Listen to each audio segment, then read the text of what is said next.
Chapter number 7 है जो हम लोगों ने स्टार्ट किया था, एथिक्स एंड ऑनरशिप। इसका मैंने 7.1 हम टॉपिक स्टार्ट किया था जिसमें legal, moral, ethical and cultural implications. और इसको हमने डिस्कस किया था कि legal means what, relating to और परमिसिबल बाय लॉ, जो आपको अलाउ करता है। मोरालिटी क्या होती है? Understanding of the difference between right and wrong, और ये अपने पर्सनल बिलीफ पे भी डिपेंड होता है। एथिक्स हमने डिस्कस किया, कल्चरल, इंटेलेक्चुअल प्रॉपर्टी। और ये थ्री जो डिफरेंट ऑर्गेनाइजेशन है, बीसीएस ब्रिटिश कंप्यूटर सोसाइटी, जो ये गवर्निंग या मॉनिटरिंग ऑफ दोज लॉज जो करती, आई ट्रिपल ए वाले हैं, institute of electrical and electronic engineering, और एसीएम है, एसोसिएशन फॉर कंप्यूटिंग मशीनरी। ये डेफिनेशंस हैं, वेरी इंपॉर्टेंट। और जब कभी आप एथिकल बिहेवियर को डिस्कस करते हो, जिसमें लीगल है, जिसमें कवर मिलता है लॉ का, whether not an action is punishable by law. ठीक है, कोई भी ऐसा काम जो हमें सोसाइटी के अंदर आपको अलाउ नहीं है, वो इलीगल आपका कहलाएगा। उस पर आप मेंशन की जाती हैं कि उसकी कोई पनिशमेंट है या नहीं है। ठीक है, तो ये एक कवर ऑफ लॉ होता है, लीगल मीन्स दैट। और मोरालिटी आपको कंसर्न क्वेश्चंस होते हैं राइट और रॉन्ग के दरमियान में, and is more often thought of in relation to personal और इंडिविजुअल चॉइसेस की बेस पे। एथिक्स क्या होता है? Question of right and wrong होता है, more often use in professional context में। कल्चर आपका ये रेफर करता है आपके एटीट्यूड को, आपकी वैल्यूज को, practices shared by a society और ग्रुप ऑफ पीपल। और अगले पैराग्राफ में सिर्फ ये बताया गया है कि जो भी anything which breaks the law is termed illegal. ठीक है, अगर आप लॉ के मुताबिक हो, एक्शन कर रहे हो, तो उसमें कोई किसी किस्म की पनिशमेंट और जेल या पकड़ नहीं है।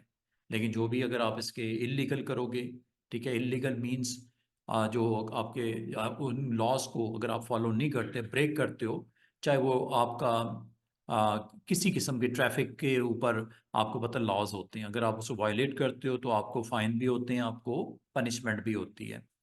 और इसी तरह ईच एंड एवरी जो भी आपकी एक्शन ऐसा जो आपको लीगल कवर अगर हासिल हो तो उसमें किसी किस्म की आपको पनिशमेंट नहीं है, लेकिन अगर वो इलीगल आपका है एक्शन, तो उसकी बाकायदा उसको एज ए इलीगल के तौर पे रिप्रेजेंट किया जाए। एग्जाम्पल इंक्लूड किया, कॉपिंग सॉफ्टवेयर, जहाँ तक कंप्यूटर की बात हो रही है तो ये भी इलीगल होता है। अगर आप किसी सॉफ्टवेयर को, ठीक है, यूज कर रहे हो, कॉपी कर रहे हो, देन उसकी सेलिंग भी कर रहे हो without the permission of the copyright holder. ठीक है, सॉफ्टवेयर किसी का है और आप उसको आगे डिस्ट्रीब्यूट कर रहे हो विदाउट द परमिशन उस ऑनर की, जो भी इलीगल आपका कहलाएगा। और जहां तक मोरालिटी है, morality is the human desire to distinguish between right and wrong. इखलाकी, जिसे बोलते हैं इखलाकियात, क्या कहती है? This varies from person to person. बाद लोगों की ग्रोथ है ऐसी फैमिलीज में होती है जिसमें वो हर मामले में जो उसके मोरालिटी वैल्यूज बड़ी हाई होती हैं। बड़ों के साथ बड़े अच्छे तरीके से बातचीत करना, छोटों के साथ प्यार मोहब्बत से पेश आना, कंपनी में अगर कहीं एम्प्लॉय है तो अपने जूनियर्स का ख्याल करना, और अगर आप वहाँ पे एज ए जूनियर हो तो अपने सीनियर्स को बड़े एहतराम के साथ उनको जो है आप एड्रेस करना।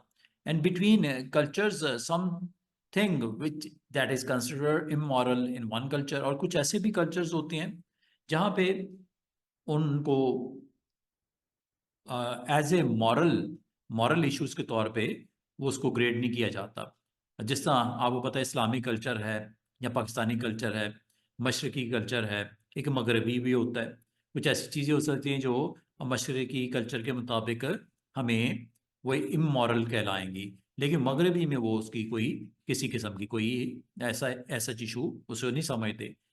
और may be acceptable practice is another, for example के तौर पे, immoral does not mean something is illegal and vice versa.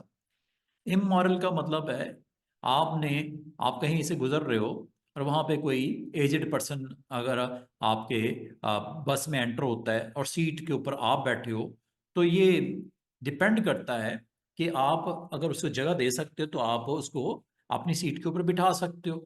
अगर नहीं भी बिठाओगे तो ये इलीगल नहीं है। ठीक है, ये मॉरली एक गुड प्रैक्टिसेस में आता है कि अदब करते हो आप हम बड़ों का, सीनियर्स का। टीचर्स आते हैं चाहे 10 साल के बाद भी आप के फेस के ऊपर आ जाएं, सामने आ जाएं, तो अदबन हम उनसे उठ के मिलते हैं। ठीक है, creating a fake news website, ये भी आपको पता है आजकल के दौर में जितनी फेक आपकी न्यूज स्प्रेड होती हैं और जो कि वेरीफाइड भी नहीं होती, और जो आपकी ऐसी न्यूज को एक जो है वायरल भी हो रही होती हैं, तो ये इलीगल है। इलीगल इस सेंस में नहीं है, इमोरल है, इलीगल नहीं है, क्योंकि कोई इसमें आपको किसी किस्म लॉ का आपको जो है वो एज ए आप इलीगल एक्शन नहीं कहलाएगा, लेकिन इमोरल है। आप किसी की कैरेक्टर असैसिनेशन कर देते हो, ठीक है, तो ये आपका इमोरल जरूर है, इलीगल हमारे माशरे में एज सच। हाँ, वो कोई बहुत ही बड़ा कोई बंदा है तो आपको वो कोर्ट तक ले जाए तो ले जाए, अदरवाइज आए दिन आपको पता है ये सारी हमारे यहाँ प्रैक्टिसेस चल रही होती हैं।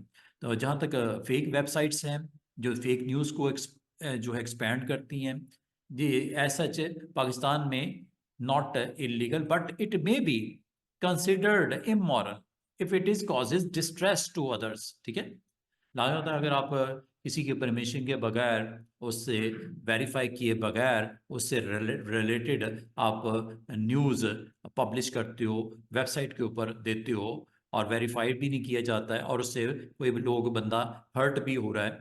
ठीक है, it if the creator try to obtain personal and financial data then it would be become an illegal act. लेकिन हाँ, उसका कंपनी का कोई डाटा है, इंपॉर्टेंट है, कोई उसके फाइनेंस से रेलेवेंट कोई आपके पास कोई डिटेल्स हैं और आप उसको फिर उसके इलम में भी नहीं है उस पर्सन के, तो ये अगर आप इलीगल मींस हैक करके ले लेते हो या किसी और वजह यूज करते हुए, तो ये आपका इलीगल एक्ट में आता है और इसके ऊपर आपको फेस भी करनी पड़ सकती है जेल। सिमिलरली आपको पता है hacking generally regarded as immoral but not illegal. Hack कर रहे होते हैं लोग, ठीक है, तो ये इमोरल जरूर कहलाता है ये, लेकिन ये इलीगल बहुत सारी कंट्रीज में नहीं है। However it become illegal if it compromise national security. ठीक है, उस लेवल तक अगर कोई चला जाए, ठीक है, जैसे कोई आप हैक कर लेते हो, नादरा की वेबसाइट हैक कर लेते हो या मिलिट्री की इंस्टॉलेशन की वेबसाइट्स हैं उनको हैक कर लेते हो, तो जहाँ पे नेशनल सिक्योरिटी आपकी कॉम्प्रोमाइज होती है या रिजल्ट के तौर पे आप फाइनेंशियल गेन करते हो या रिवील करते हो personal information without the permission, तो ये सारे आपके इमोरल तो हैं ही हैं, इलीगल भी हैं। तो ये इसको थोड़ा सा एक्सप्लेन करते वक्त वो आपको बताना ये चाह रहा है कि it's actually a very fine line between immoral act and N illegal act. तो इलीगल और इमोरल में बहुत ही बारीक बाल बराबर एक समझ लो डिफरेंस होता है। अनएथिकल बिहेवियर जो होता है, आप किसी कंपनी में काम करते हो, किसी यूनिवर्सिटी में हो, कॉलेज में हो, breaking of a code of conduct unethical कहलाएगा। वहाँ पे कोई रूल्स हैं, वहाँ पे कोई रेगुलेशंस, रूल एंड रेगुलेशन है, वहाँ पे कोई कोड ऑफ कंडक्ट है जिसको ईच एंड एवरी एम्प्लॉय को फॉलो करना ज़रूरी होता है। लेकिन अगर आप उसको खिलाफ वर्जी करते हो, ठीक है, तो ये अनएथिकल कहलाएगा। तो अब एथिकल और अनएथिकल की तरफ ले गया है जब आपको कंपनी में कहा गया कि सब लोगों ने 8 बजे जो है वो क्लासेस में, प्रोफेसर्स को क्लासेस में जाना है या डॉक्टर्स को अपने पेशेंट्स को एग्जैक्टली जो शिफ्ट चेंज होती है उस टाइम पे अवेलेबल होना ज़रूरी है। ठीक है, तो ये ड्यूटी शिफ्टिंग चेंज होते हुए आपको पता है जो जिसका टाइम खत्म हुआ उसने तो निकल जाना है। ठीक है, अगर वो वेट कर ले आने का, डॉक्टर जो शिफ्ट चेंज हुई है किसी वजह से वो डिले हो गया और ट्रैफिक में फंसा हुआ है, तो ये एक आपकी अनएथिकल बिहेवियर है कि वो सब कुछ छोड़ छाड़ के, पेशेंट बड़े क्रिटिकल स्टेज में है या स्टूडेंट्स क्लास में मौजूद हैं और वो शोर कर रहे हैं, नॉइज मेक कर रहे हैं, तो ये अनएथिकल बिहेवियर होगा कि अगर वो उसको जो है इलीगल नहीं है, ठीक है, लीगल फ्रेम में मौजूद है, कंपनी के ओबे कर रहा है, लेकिन ये अनएथिकल कहलाएगा कि अगर पेशेंट जो है वो डेथ बेड पे पड़ा हुआ है और उसमें यह है कि आप का ड्यूटी आवर्स क्योंकि ख़त्म हो गए हैं, आप उसको बजाय देखने के आप अपने उन आवर्स के ऊपर अब जैसे ही वो ख़त्म होता है आप नेक्स्ट मिनट पे वहाँ से निकल जाते हो। फॉर एग्जांपल, अगली इसने बात की अब सॉफ्टवेयर से रेलेवेंट है। अब सॉफ्टवेयर के से रेलेवेंट क्या है जी? If somebody works for a software company and passes on some ideas to a rival company.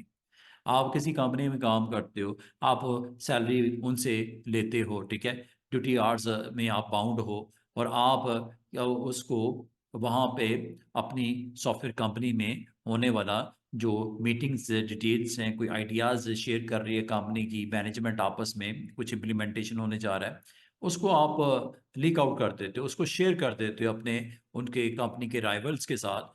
This would be regarded as unethical behaviour. तो अब आपसे ये सारी डिस्कशन इस पैराग्राफ में अनएथिकल बिहेवियर की हो रही है। उससे पहले आपको इमोरल और इलीगल को डिफाइन किया गया। If the software is related to national security और is formally copyrighted then it is also illegal. Unethical तो है सो है, और उस लेवल का कोई सॉफ्टवेयर है जो आप किसी दुश्मन मुल्क को हम वो शेयर कर लेते हैं तो या कॉपीराइटेड को आप वायलेशन करते हो तो ये इलीगल में भी आ जाएगा। अनएथिकल तो है, साथ में इलीगल भी है। It is essential to be clear whether any laws has been broken. Clarity होनी चाहिए, पता होना चाहिए। The importance of culture is less tangible.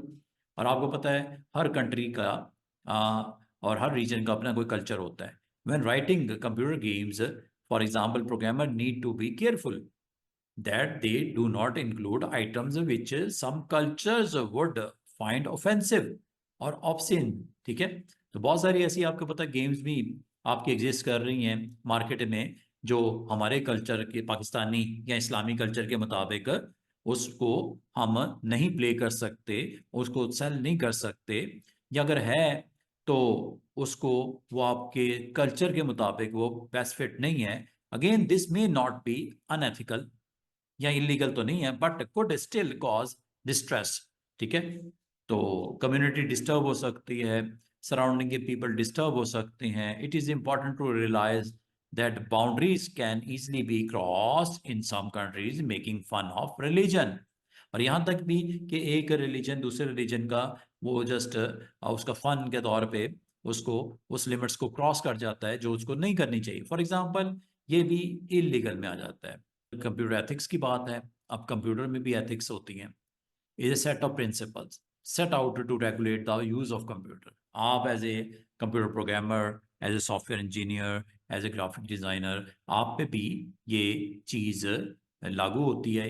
आप रेगुलेशन और उन रूल्स को रेगुलेट करना, उस कंपनी की अंदर रह के आपने जो भी रूल्स एंड रेगुलेशन डिफाइन किए हैं for the employees of that company, how to use the computer, क्या कंप्यूटर एथिक्स हो सकते हैं। 3 इंपॉर्टेंट फैक्टर्स यहाँ पे कंसिडर होते हैं कंप्यूटर्स में।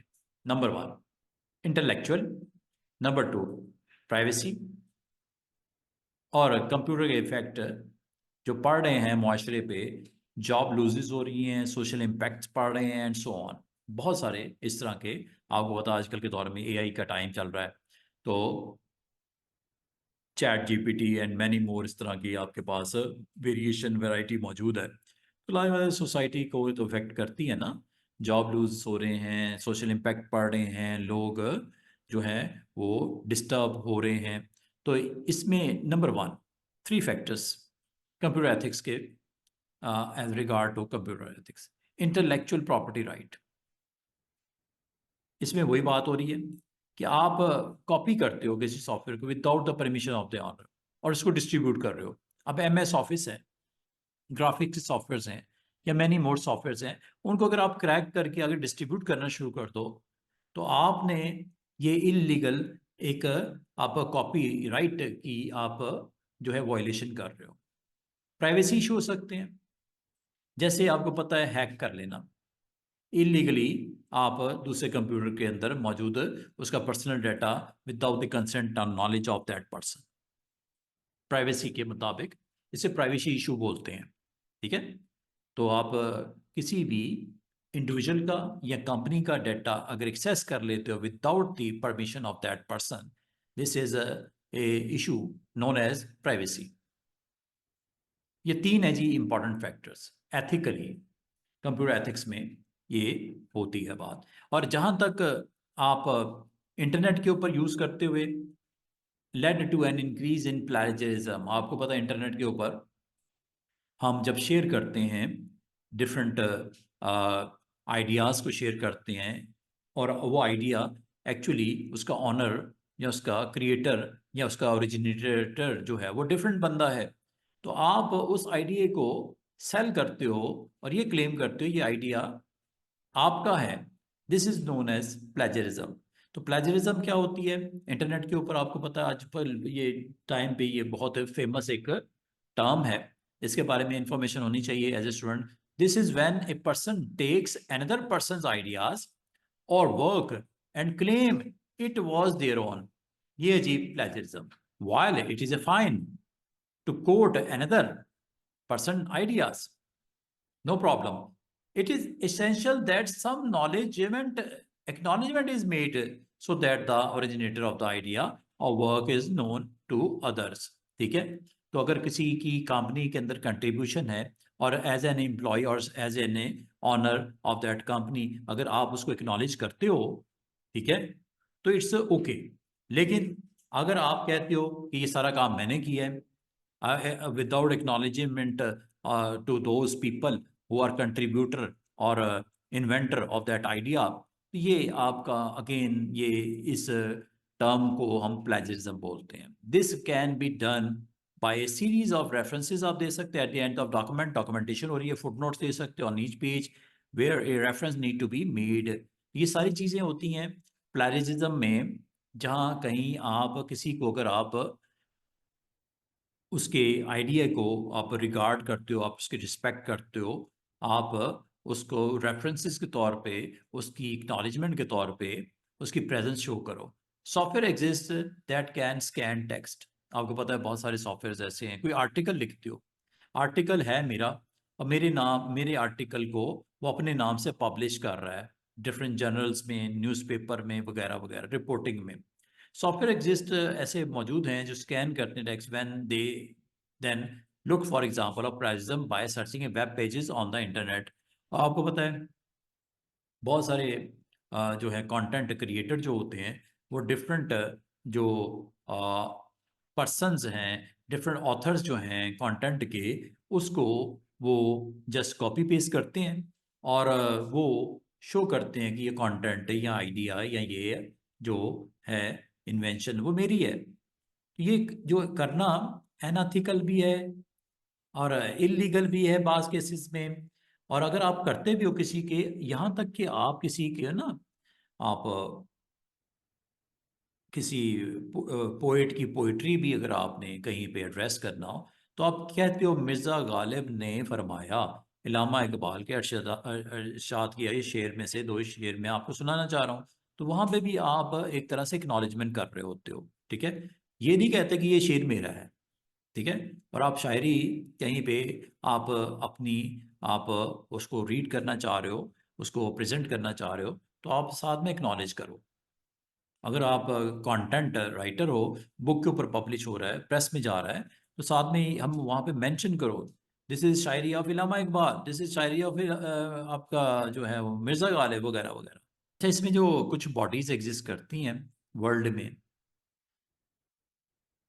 ब्रिटिश कंप्यूटर सोसाइटी, इन लोगों ने कुछ कोड ऑफ कंडक्ट जो कि इस वेबसाइट पे पड़ा हुआ है, फोन बेन एरियाज को कवर अप किया है इसने।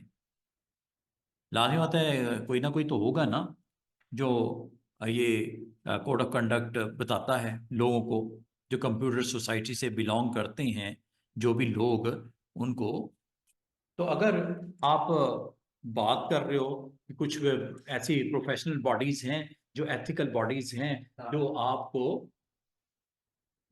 जो आपको इस चीज को मेक श्योर करता है कि कुछ लॉज हैं, कुछ इंपॉर्टेंट आपकी रूल्स हैं, कुछ लॉज हैं जो बताए जाते हैं, जिसकी अवेयरनेस दी जाती है। और बहुत इसमें प्रोफेशनल्स जो उस टीम में बैठे होते हैं, ये जी फर्स्ट जो इम्पोर्टेंट जिन्होंने स्टैंडर्ड्स इंट्रोड्यूस करवाते हैं।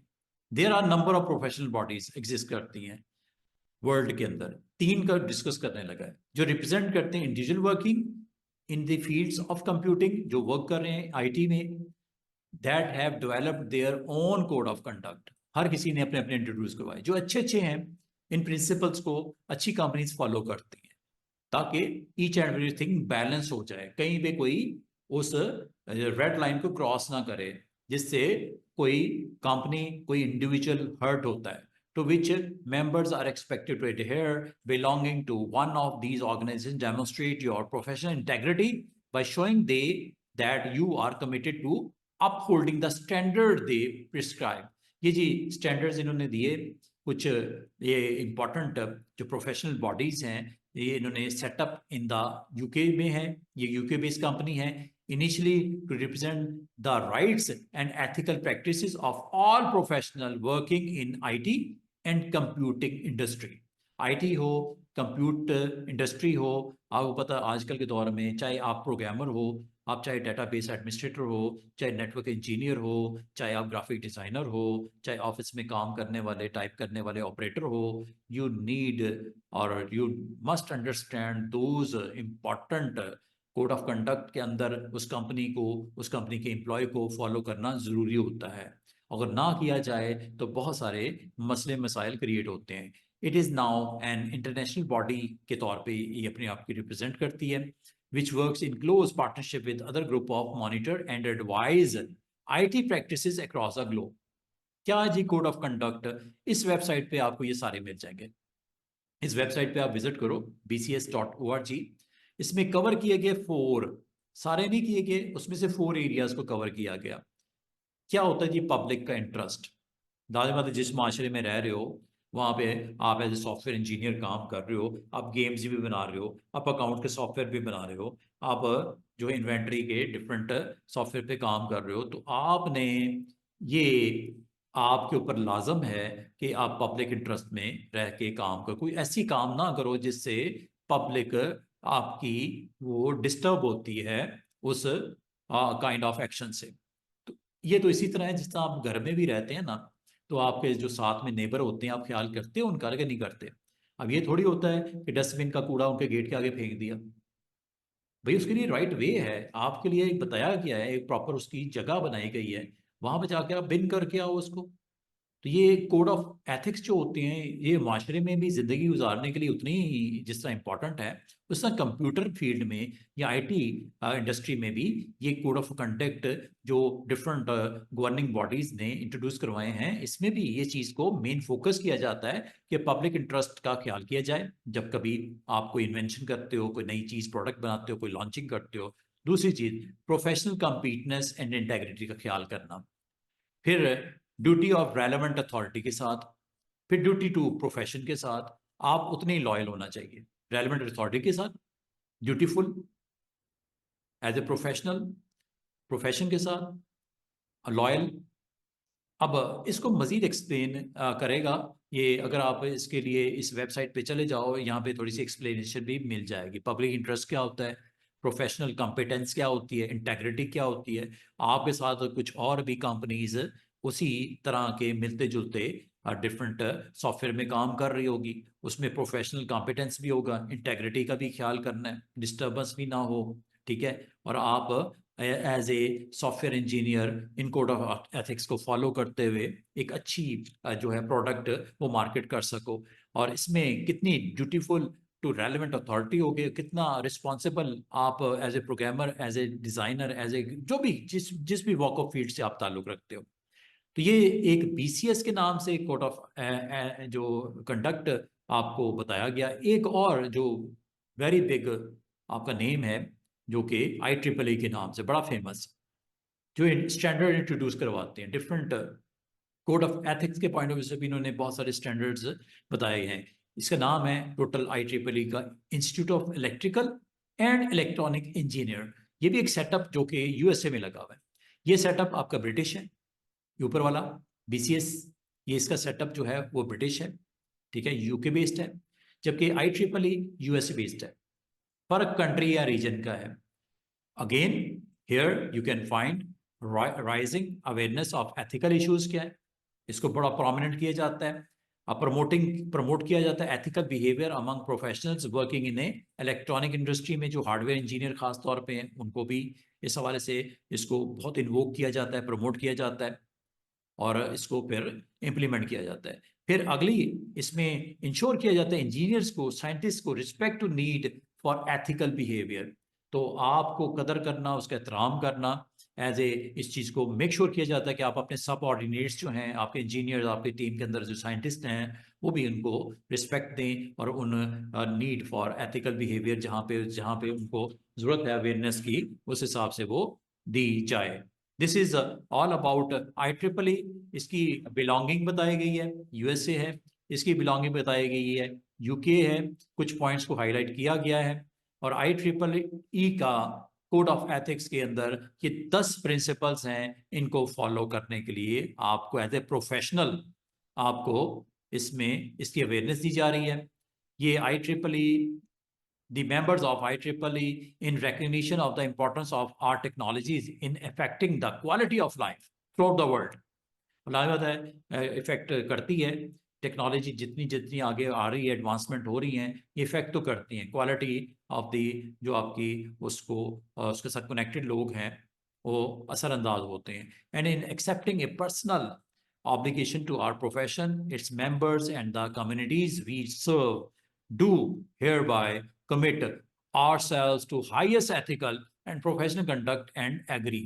क्या नंबर 1, आप as a programmer, as a team member, as a project lead manager, आप इन 10 प्रिंसिपल्स को फॉलो करके कंप्यूटर इंजीनियर हो, सॉफ्टवेयर एडमिनिस्ट्रेटर हो, आप डेटाबेस डिजाइनर हो, ये जी to hold paramount the safety, number 1, health and welfare of the public. किसी भी फील्ड में हो, किसी भी वॉक ऑफ लाइफ से ताल्लुक रखते हो, तो आपको किसी भी प्रोफेशन में हो, ये चीज़ें तो ज़रूरी होती हैं।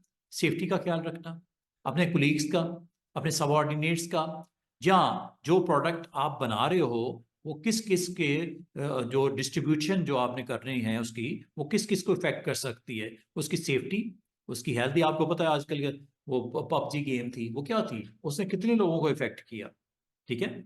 इलीगल, कहीं बहुत सारी कंट्रीज में इलीगल भी है, बहुत सारी कंट्रीज में वो ऐसे ही आपकी वो सॉफ्टवेयर डिस्ट्रीब्यूट हुआ हुआ है, लोग काम करते हैं, बहुत सारे आए दिन आपको पता लाइफ्स भी इसमें चली गई हैं। तो इसी तरह का बहुत सारा और भी मटेरियल अवेलेबल है जिससे प्रॉब्लम होती है। तो इसका मतलब सेफ्टी हो, हेल्थ हो, वेलफेयर ऑफ द पब्लिक हो, to strive to comply with ethical design and sustainable development practices and to disclose promptly factors that might endanger the public or the environment। ये कहा गया IEEE की code of ethics में कि आप कहीं पे भी किसी भी जॉब में हो तो आपने इन चीज़ों का ख्याल करना पड़ता है और फर्दर अवॉइड करना है किस चीज़ को, रियल और प्रिसीव्ड कॉन्फ्लिक्ट ऑफ इंटरेस्ट जहाँ पे हो, वेन एवर पॉसिबल, जहाँ जहाँ कर सकते हो, disclose them to affected parties when they do exist. और आपको पता है आप कहीं पे किसी भी जॉब में हो तो ये वो पॉइंट्स हैं, ये ज़रूरी नहीं है कि IT इंडस्ट्री से रेलेवेंट ही हो, आप कंप्यूटिंग से रेलेवेंट ही हो, कंप्यूटर से ही रेलेवेंट हो, ये किसी भी आप जॉब में हो, किसी भी वॉक ऑफ लाइफ से आप ताल्लुक रखते हो, तो वहाँ पे ये सारी चीज़ें एज ए एथिक्स से इखलाकियात जो होती है कंप्यूटर एथिक्स में, ये कोड ऑफ एथिक्स IEEE वालों ने ये हमें कुछ दिए हैं points. Number 3, to be honest होना चाहिए, रियलिस्टिक होना चाहिए, इंस्टेटिंग क्लेम्स और estimating based on available data. आप क्लेम कर रहे हो कि ये मेरा है, ये तो इस पे मेरी सारी एफर्ट है, ये मेरी टीम का कोई काम ही नहीं है, या आप एस्टिमेट करते बेस्ड ऑन अवेलेबल डाटा। जो आप अवेलेबल डाटा है उसके ऊपर डिटेल आपके पास नहीं है, रिसर्च आपके पास नहीं है, एस्टिमेशन आप लगाते हो उसमें ऑनेस्ट होना चाहिए, रियलिस्टिक होना चाहिए, ये ना वो फेक उसका जो आउटपुट वो पब्लिश करना शुरू कर दो। ब्राइबरी अगर आपको ऑफर हो रही है एनी फॉर्म, चलो आज खाना खाते हैं, ये जरा मेरा काम कर देना, ये भी तो ब्राइब ही है, ठीक है ना। मैं आपको जी इतना पे कर दूंगा अगर आप मेरा ये काम कर दो, ठीक है, ये ब्राइब होती है। तो रिजेक्ट करनी है आपने bribery in all it's forms, किसी भी फॉर्म में मौजूद है। इसके अलावा जी ये कुछ और पॉइंट्स हैं, इनको यहीं से मैं कनेक्ट करूंगा इंशाल्लाह ताला, कल हम यहीं से कनेक्ट हो जाएंगे। और ये आपके लिए मैं छोड़ के जा रहा हूँ कुछ पॉइंट्स, इनको ज़रा दोबारा से एक दफ़ा आप भी पढ़ लेना। और फिर ये जॉइंटली इसकी एसोसिएशन फॉर कंप्यूटिंग मशीनरी जो थर्ड आपकी है with IEEE has also develop a set of 8 principles इन्होंने दिए, 10 इधर है IEEE, 8 जो है वो कोड ऑफ एथिक्स के अंदर पब्लिक, इनको इंशाल्लाह मैं कल कनेक्ट कर दूंगा आपके इन रिमेनिंग पॉइंट्स के साथ। तो एज ए होल ये आपको पॉइंट्स उसके क्लॉजेज यहाँ पे दिए गए हैं। 1 के अंदर भी क्लॉज है 1.032, 2 के अंदर एक क्लॉज है 2.02, 3 के अंदर एक और क्लॉज है 3.05 एंड 4.02। और ये सारी की सारी आपकी इंपॉर्टेंट कोड ऑफ एथिक्स में ये वो डिटेल्स हैं। तो अगर आप कंप्यूटर साइंस में किसी भी जॉब से आप कनेक्टेड हो, जिस तरह बाकी जॉब्स के अंदर भी कोई कायदा कानून होता है, कोई लॉज होते हैं, कोई कोड ऑफ एथिक्स होता है, किसी भी आप फील्ड से ताल्लुक रखते हो, इस तरह कंप्यूटर साइंस में भी, कंप्यूटर साइंस के अंदर भी ये कुछ code of ethics introduced by, monitored by IEEE, ACM, first one is BCS, ये ब्रिटिश बेस्ड कंपनी है, ये अमेरिकन बेस्ड कंपनी है, इन्होंने अपने अपने तई ये आपको इंपॉर्टेंट कोड ऑफ एथिक्स के साथ कनेक्ट किया है, अवेयरनेस दी है। तो आप लोगों ने इसमें रहते हुए, इसकी डिटेल को लेते हुए, आपने इसको फॉलो करते हुए एक अच्छा जैसा शहरी होता है, अपना एक सिटीजन ऑफ दैट कंट्री होता है, इसी तरह कंप्यूटर आपको पता है आपका ग्लोब एक इंडस्ट्री है, ग्लोबल इंडस्ट्री है, तो उसमें भी आपको अगर सरवाइव करना है इन कोड ऑफ एथिक्स को फॉलो करना जरूरी होता है। Thank you. जो set out code of ethics हैं बाय IEEE, ये हेल्प करता है कोई भी आपके कंप्यूटर साइंस हो या IT हो, इंडस्ट्री से बिलोंगिंग हो, तो उनके लिए एक क्लियर जो कोड ऑफ एथिक्स डिफाइन किए गए हैं। और ये the members of IEEE in recognition of the importance of our technologies जो कि इफेक्ट करती हैं quality of life throughout the world, ये जो प्रिंसिपल्स हैं, ये वेरी वेरी केयरफुली ये लाइंस यहाँ पे डिफाइन की गई हैं। तो and in accepting a personal obligation to your our profession, किसी से भी आप कंप्यूटर्स के रेलेवेंट आपकी जॉब है या किसी भी वॉक ऑफ लाइफ से आपका ताल्लुक है, तो ये कोड ऑफ एथिक्स उसके लिए, उसकी कंपनी के लिए इंपॉर्टेंट हो जाते हैं। And the communities we serve do hereby commit ourselves to the highest ethical and professional conduct and agree। ये जी कुछ लाइंस हैं, ये तकरीबन 10 यहाँ पे प्रोफेशनल्स के लिए। To hold paramount the safety, health and welfare of the public, ये बेसिकली मेन ऑब्जेक्टिव होता है किसी भी जॉब में हो, ये हेल्थ हो, वेलफेयर ऑफ द पब्लिक हो, सेफ्टी हो, इसको मेक श्योर करना चाहिए। To comply with ethical design and sustainable development practices and to disclose promptly factor that might endanger the public or the environment। कोई आप सॉफ्टवेयर डेवलपर हो, कोई game भी बनाता है ना कोई बंदा, तो गेम भी आपने ऐसी उसकी जो है इस चीज़ को मेक श्योर करना होता है कि पब्लिक के लिए वो कहीं डेंजरस तो नहीं होगा, एनवायरनमेंट के लिए खतरा तो नहीं होगा। टू अवॉइड रियल और perceived conflict of interest whenever possible, इस चीज़ को अवॉइड करना चाहिए। Disclose them to affected parties, अगर इसमें कोई इफेक्टीज हैं, ठीक है, तो उनके लिए भी क्लियर एक अपना पॉइंट ऑफ व्यू आपका हो, कोई डाउट ना हो, कोई इसमें इस तरह का कंटेंट या मटेरियल या सॉफ्टवेयर के अंदर ही आप बात कर रहा हूँ मैं, या कोई कंप्यूटर्स के अंदर कोई आप ऐसा प्रोजेक्ट लॉन्च करते हो, तो हर हवाले से उसमें जो इफेक्टीज हैं उनको आपने कॉन्फिडेंस में लेके ऑनेस्ट होना चाहिए, रियलिस्टिक होना चाहिए, और जो भी आप क्लेम कर रहे हो उस प्रोडक्ट के बारे में, उस गेम के बारे में, उस सॉफ्टवेयर के बारे में क्लैरिटी हो, रियलिस्टिक होना चाहिए, और जो एस्टिमेशन है आपकी वो जो अवेलेबल डाटा है उसकी बेस के ऊपर आपने देना है। और अगर कोई आपको ब्राइब कर रहा है किसी फॉर्म में भी हो कि डिनर करवा देंगे, लंच करवा देंगे, आप ये हमारा काम कर दो, इसमें ऐसा कर दो, ऐसा कर दो, तो ये आपने इस चीज़ से हमें ये जो गाइडलाइंस हैं, कंडक्ट कोड ऑफ कंडक्ट है, ये हमें इससे रोकता है। Improve the understanding by individual in society of the capability and social implication of convention and emerging technology including intelligent systems जो आप बनाते हो, इसकी अच्छी अंडरस्टैंडिंग हो इंडिविजुअल लेवल पे, और सोसाइटी के अंदर कैपेबिलिटीज़ और उसको एक्सेप्टेंस क्या है। Maintain and improve our technical competence and undertake technology task for others. तो हम पॉइंट नंबर 6 को डिस्कस कर रहे हैं स्टूडेंट्स। आप किसी भी जॉब में हो, आपकी अपनी भी ट्रेनिंग्स होनी चाहिए, आपके अंदर अपनी भी इम्प्रूवमेंट होनी चाहिए, टेक्नोलॉजी वाइज भी, स्किल वाइज भी, and to maintain and improve our technical competence and to undertake technology task for others only if qualified by training or experience or after full disclosure of pertinent limitation। ये सारी चीज़ें आप अगर technology से relevant हो, अपने आप को अपग्रेड कर रहे हो, अपनी टीम को या इससे कनेक्टेड जो आपके पास स्टाफ है, तो उनको on the basis of trainings experience उसका अच्छा आपको जो है आउटकम मिलना चाहिए। To seek accept and offer honest criticism of technical work. जो प्रोडक्ट आप लॉन्च करते हो, अगर कोई क्रिटिसिज्म आपको फेस होता है तो उसको मालूम करो, या आप तक वो आपके पास इस तरह की इंफॉर्मेशन है तो उसको आपने खुले दिल से एक्सेप्ट भी करना है, उसको एक्नॉलेज भी करना है, और अगर उसमें कोई प्रॉब्लम्स हैं, फ्लॉज हैं, इश्यूज हैं, उसको करेक्ट भी करना। और टू क्रेडिट जो उसमें कंट्रीब्यूशंस हैं जिन लोगों की, स्टाफ की या आउटसाइडर्स की, उसको अप्रिशिएट भी करना ज़रूरी है। To treat fairly all persons.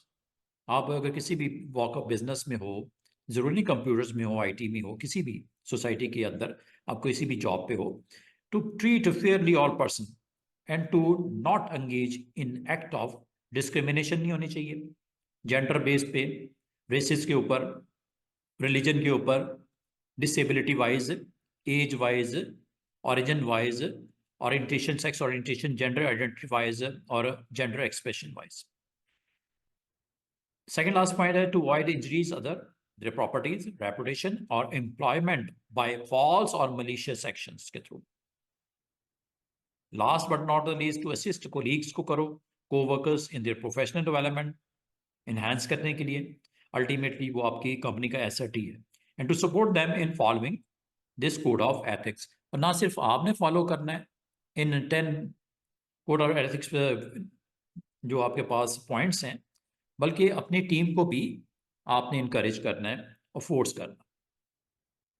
और ये जॉइंटली विद एक और ऑर्गेनाइजेशन है, फेमस वन, ACM इसका नाम है, association for computing machinery. The IEEE has also developed set of 8 principles जो बनाए गए हैं इनकी तरफ से, एसोसिएशन विद, जॉइंटली ये वेंचर है, आपका कंट्रीब्यूशन है दोनों की, ACM एंड IEEE की। 8 principal which governs the code of ethics specifically among software engineers के लिए। ये जो अभी आपको अगले कुछ पॉइंट्स को डिस्कस कर रहे हैं, ये आप समझ लो IEEE की कोड ऑफ एथिक्स है फॉर ऑलमोस्ट एवरी जॉब, लेकिन स्पेशली सॉफ्टवेयर इंजीनियर के लिए 8 प्रिंसिपल्स राइट डाउन किए गए हैं। और ये कंट्रीब्यूशन या ये जो आपका इस पॉइंट्स के ऊपर जो जॉइंटली ये 2 डिफरेंट ऑर्गेनाइजेशन ने इसको यहाँ पे डिफाइन किया है, और ये खास तौर पे सॉफ्टवेयर इंजीनियर्स के लिए है। The principle set out to ensure all engineers meet an acceptable and consistent code of ethics. There are certain expectations of the scientists and engineers from the general public as well as other from their peers. The actual 8 principles behind the code of ethics and professional practices were published back in 1999. ये आज नहीं हुआ, ठीक है, काफ़ी पुराना है, almost काफ़ी डेकेड्स ओल्ड, और ये आपको इसका फुल वर्जन जो है इस वेबसाइट पे मिल जाएगा। अगर आप क्लिक करोगे तो computer.org web education code of ethics के नाम से या पब्लिश हुआ है, इसको अगर क्लिक करोगे तो ये वेबसाइट को आपको रेफर भी करेगा, यहाँ से जाके आप डिटेल को भी स्टडी कर सकते हो।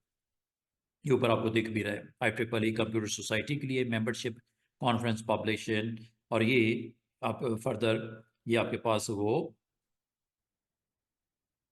8 प्रिंसिपल्स हैं उसकी डिटेल है जो बुक में, टेक्स्ट बुक में मौजूद है। और ये है कि in accordance with their commitment to the health, safety, welfare of the public, software engineer shall adhere to following 8 principles. Number 1, public, client and employer, product, judgement, management, profession, colleague and self. ये जो points लिखे हैं इस website के ऊपर, यही में हमें डिस्कस हुए हैं यहाँ पे, सेम ही है। तो सॉफ्टवेयर इंजीनियरिंग के लिए एक कोड ऑफ एथिक्स डिफाइन कर दिया गया है by IEEE and ACM। Public का मतलब क्या होता है? Software engineer shall act consistently with the public interest. इसकी आगे सब क्लॉजेस भी हैं, वो आप स्टडी कर सकते हो वेबसाइट पे जाके। तो आपने जो भी प्रोडक्ट लॉन्चिंग हो रही है, कोई सॉफ्टवेयर है, कोई भी एक्शन है, उसमें इस चीज़ को मेक श्योर करना और उसमें कंसिस्टेंसी के साथ मेक श्योर करना कि पब्लिक इंटरेस्ट में होनी चाहिए, कॉन्फ्लिक्ट ना हो पब्लिक इंटरेस्ट के साथ। A client and employer, software engineer shall act in a manner that is the best interest of their client। ठीक है, उसने तो आपके साथ आप पे ट्रस्ट किया, क्लाइंट ने, ऑनर ने, आप उसके साथ जो है विद द पब्लिक इंटरेस्ट को फोकस रखते हुए आपने उसके साथ जितना अच्छे तरीके से आप उसको डिलीवर कर सकते हो, उसमें कंसिस्टेंसी नज़र आनी चाहिए, प्रोफेशनली आप स्ट्रांग होना चाहिए, आपकी जो है वो नॉलेज एंड स्किल्स जो आपने डेवलप की है with the passage of time, वो क्लाइंट के लिए भी एज वेल एज जिस ऑनर के साथ आप काम कर रहे हो, एम्प्लॉयर जो है आपका, तो आपका एक्शन, आपका बिहेवियर, ठीक है, उसमें ये best interest of their client and employer, आप उसकी यूटिलाइजेशन, उसकी इंप्लीमेंटेशन करो। प्रोडक्ट क्या होता है जी? Software engineer shall ensure that their products and related modification meet the highest professional standard को फॉलो करके, ठीक है, कोई कॉम्प्रोमाइज नहीं होना चाहिए। बीइंग ए प्रोफेशनल, आपका एटीट्यूड जो है, आपका बिहेवियर जो है, आपकी नॉलेज एंड स्किल्स जो हैं, वो इस चीज़ को मेक श्योर करना है कि आपकी जो फाइनल प्रोडक्ट है, जो मार्केट आप कर रहे हो, वो सॉफ्टवेयर भी हो सकता है, अदर कोई प्रोडक्ट भी हो सकती है, और यहाँ उससे रेलेवेंट कोई मॉडिफिकेशन अगर आप करते हो तो उसको आपने किसी किस्म का ये लैक ऑफ इंटरेस्ट नहीं होना चाहिए। आपका एटीट्यूड एज ए प्रोफेशनल जो स्टैंडर्ड के मुताबिक आप उसके अंदर आपका रिफ्लेक्ट होना चाहिए। जजमेंट होती है जी, software engineer shall maintain integrity के साथ, independence in their professional judgement, ये होनी चाहिए, इतना कैपेबल बंदा हो कि वो अच्छा डिसीजन ले, परफेक्ट ले, टाइमली ले, in the interest of public और honour. Management, software engineer managers and leaders, जो उसमें जो आपके टीम लीड करने वाले लोग होते हैं, मैनेजर्स होते हैं, प्रोजेक्ट मैनेजर्स जो होते हैं, इंजीनियर जो होते हैं, लीडर्स जो होते हैं, shall subscribe to and promote an ethical approach to the management of software development and maintenance. चाहे डेवलपमेंट का फेज हो, चाहे मेंटेनेंस का फेज हो, तो वो प्रमोट करे, खुद भी फॉलो करे, प्रमोट भी करे, जो एथिकल अप्रोच के साथ उसकी रिक्वायरमेंट को फुलफिल करे। Profession, software engineer shall advance the integrity and reputation of the profession consistent with the public interest. ठीक है, ये integrity wise and reputation wise profession के साथ आपको लॉयल होना चाहिए, कंसिस्टेंट होना चाहिए, और आप उन हाईली जो जो स्टैंडर्ड्स बता दिए गए उनको फॉलो करते हुए आप पब्लिक इंटरेस्ट में काम करो। कोलीग्स के साथ भी आपका रिलेशन है, अपने साथ भी सेल्फ है। Software engineer shall be fair to and supportive होना चाहिए टू देयर कोलीग्स, डंडी ना मारे, किसी का जो हक है उसको दे, ठीक है, जिससे जो उसकी एक्सपर्टीज वाइज काम करना हो। फिर कहीं पे कोई कमज़ोरी है उसको सपोर्टिव होना चाहिए, कहीं पे कोई लैग कर रहा है उसको प्रमोट करना चाहिए, उसकी स्किल्स को पॉलिश करना चाहिए, उनको फर्दर चांस देना चाहिए। इसी तरह सेल्फ में भी होता है, सिर्फ ना सिर्फ ये दूसरों के लिए हो बल्कि खुद भी, so as a software engineer shall participate in life long learning, जो कि आपके बिजनेस से, आपकी जॉब से रेलेवेंट है। उसमें एडवांस टेक्नोलॉजीज हैं, सेल्फ लर्निंग आपको कीप ऑन लर्निंग होनी चाहिए, ठीक है। अपग्रेडेशन होनी चाहिए, टेक्नोलॉजी के साथ अवेयरनेस होनी चाहिए, जो नए टूल्स मार्केट में आ रहे हैं उसको अच्छे तरीके से अंडरस्टैंडिंग होनी चाहिए regarding the practice of their profession and shall promote an ethical approach to the practice of the profession. इसकी कुछ क्लॉजेज हैं, किसी की 9 हैं, किसी की 12 हैं, किसी की 8 हैं, आपको यहाँ पे दिख रही होंगी। इसकी फर्दर डिटेल जो है इस वेबसाइट के ऊपर आपके पास मौजूद है। ये फुल वर्जन भी इसका अवेलेबल है। ये क्लॉजेज हैं इसकी। पब्लिक, प्रिंसिपल 1, उसकी क्लॉजेज ये आपको दिख रही हैं। प्रिंसिपल 2, क्लाइंट एंड एम्प्लॉयर, उसकी क्लॉजेज ये दिख रही हैं। प्रोडक्ट से रेलिवेंट उसकी क्लॉजेज, देन जजमेंट से रेलिवेंट क्लॉजेज एंड मोर। इनकी डिटेल को स्टडी अगर आप समझते हो कि करना चाहिए जस्ट फॉर नॉलेज, तो ये आपके पास मौजूद है, ठीक है। अब सेल्फ की अगर आपको फर्दर एक्सप्लेनेशन चाहिए तो ये है जी, ये तो आपको इतना तो बता दिया गया था, डिटेल ये मौजूद है, पॉइंट्स हैं इसके, 9 पॉइंट्स हैं जिसकी बात यहाँ पे हो रही थी। स्टूडेंट्स, ये क्लियर हो रही है बात कि एज ए सॉफ्टवेयर इंजीनियर आप इन कोड ऑफ एथिक्स को आप करोगे और ये वेबसाइट आपको हेल्प करेगी अगर आपने फर्दर डिटेल को अंडरस्टैंड करना है विद देयर क्लॉजेज डिटेल्स के साथ। ये देखो, ये सब कुछ है जी आपके पास। थोड़ा टाइम निकाल के 5 मिनट आप इसको ज़रूर एक दफ़ा पढ़ लेना, इससे आपकी मज़ीद इस चैप्टर से रेलेवेंट आपकी ग्रिप अच्छी हो जाएगी, ठीक है। मोइज़, मुशर्रफ एंड उमर, ये वैसे इसकी टोटल जो क्लॉजेस हैं एज ए टोटल 80 हैं। ये आपको जो मैं वेबसाइट दिखा रहा था, ठीक है। अब देखो, we shall consider one scenario. अब आपको ये पैराग्राफ आपको एक नीचे दिख रहा होगा, and see how it fits into selection of the clauses.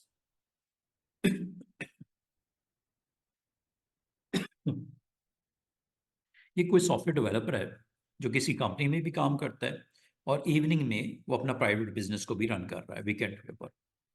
अब वो आपसे पूछ रहा है ये कोड ऑफ एथिक्स में कहाँ पे वायलेशन नजर आ रही है, कहाँ पे वो उसको फॉलो कर रहा है, कहाँ पे वो लैग कर रहा है। मिखाइल है जी, works during the day for a software company के अंदर काम कर रहा है। सॉफ्टवेयर कंपनी का नाम है एथिकल गेम्स, जो डेवलप करते हैं नए software and number of application. Mikhail is a part of large team, एक हिस्सा है टीम का सॉफ्टवेयर इंजीनियरिंग, जो राइट करते हैं, टेस्ट करते हैं कोड को, ठीक है।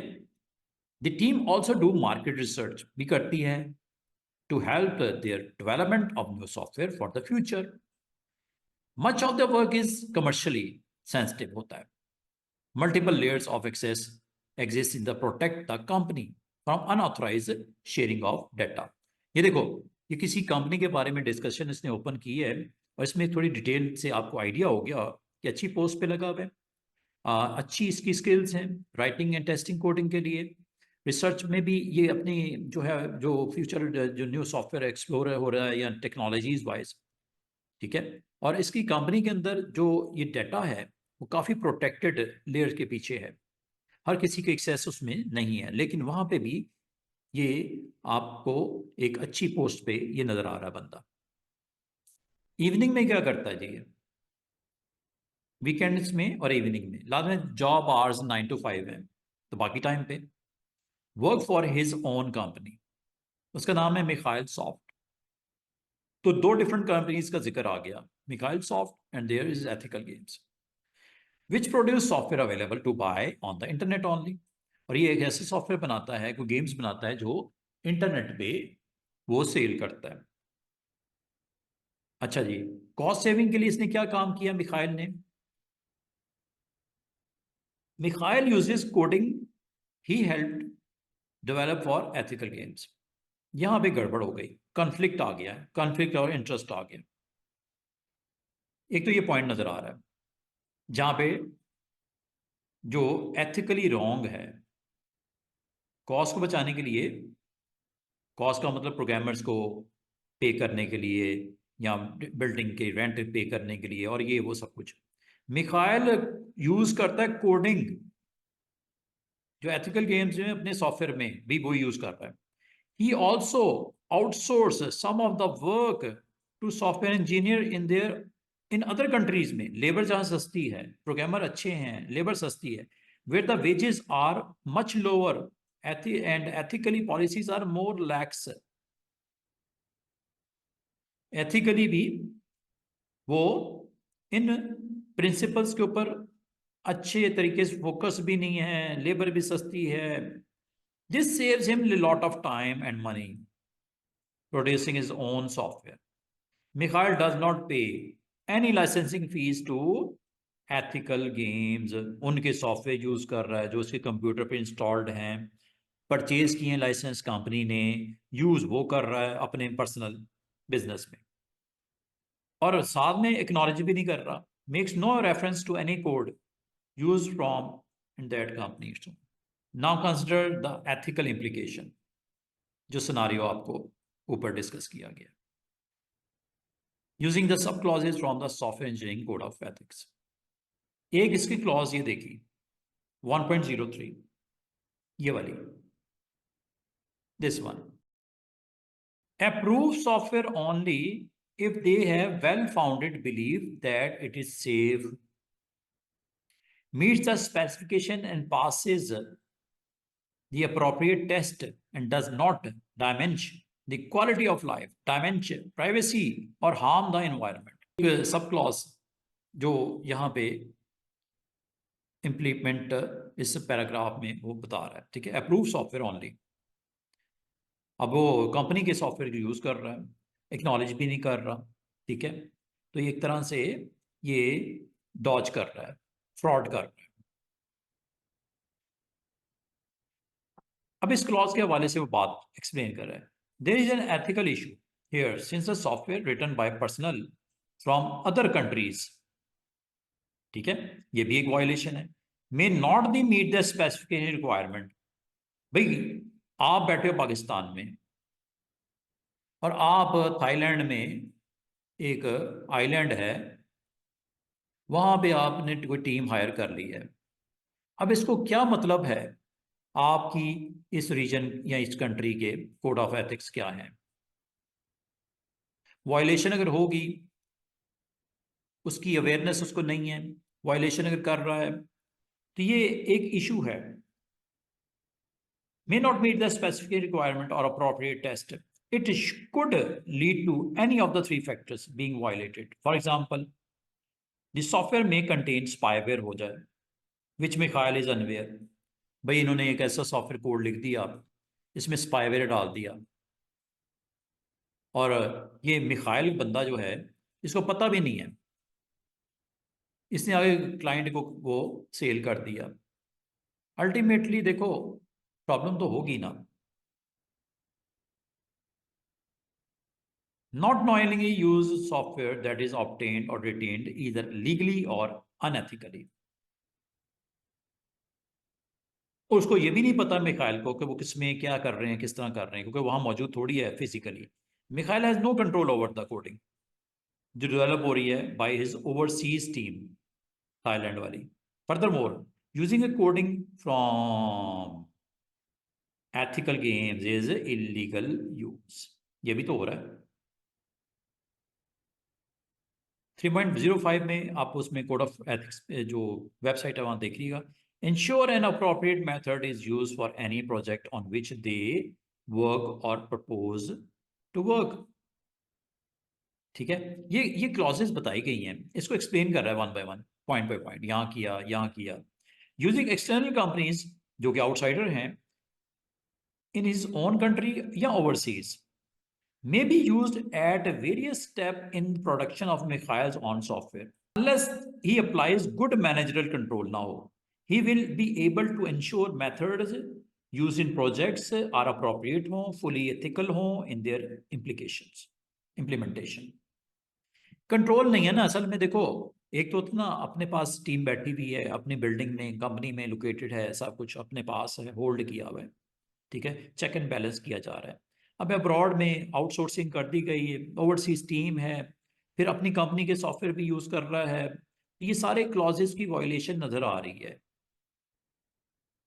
जो सिनारियो आपने बताया इसने। एक और क्लॉज बता रहा है जी, only endorse documents either prepared under their supervision or written within their area of competence and with which they are in agreement हो। जब डॉक्यूमेंटेशन जो प्रोड्यूस की जाएगी थर्ड पार्टी डेवलपर्स जो कि is not produced under Mikhail direct supervision, ठीक है, direct supervision में थोड़ी कंपनी में थोड़ी हैं, आउटसाइडर्स हैं।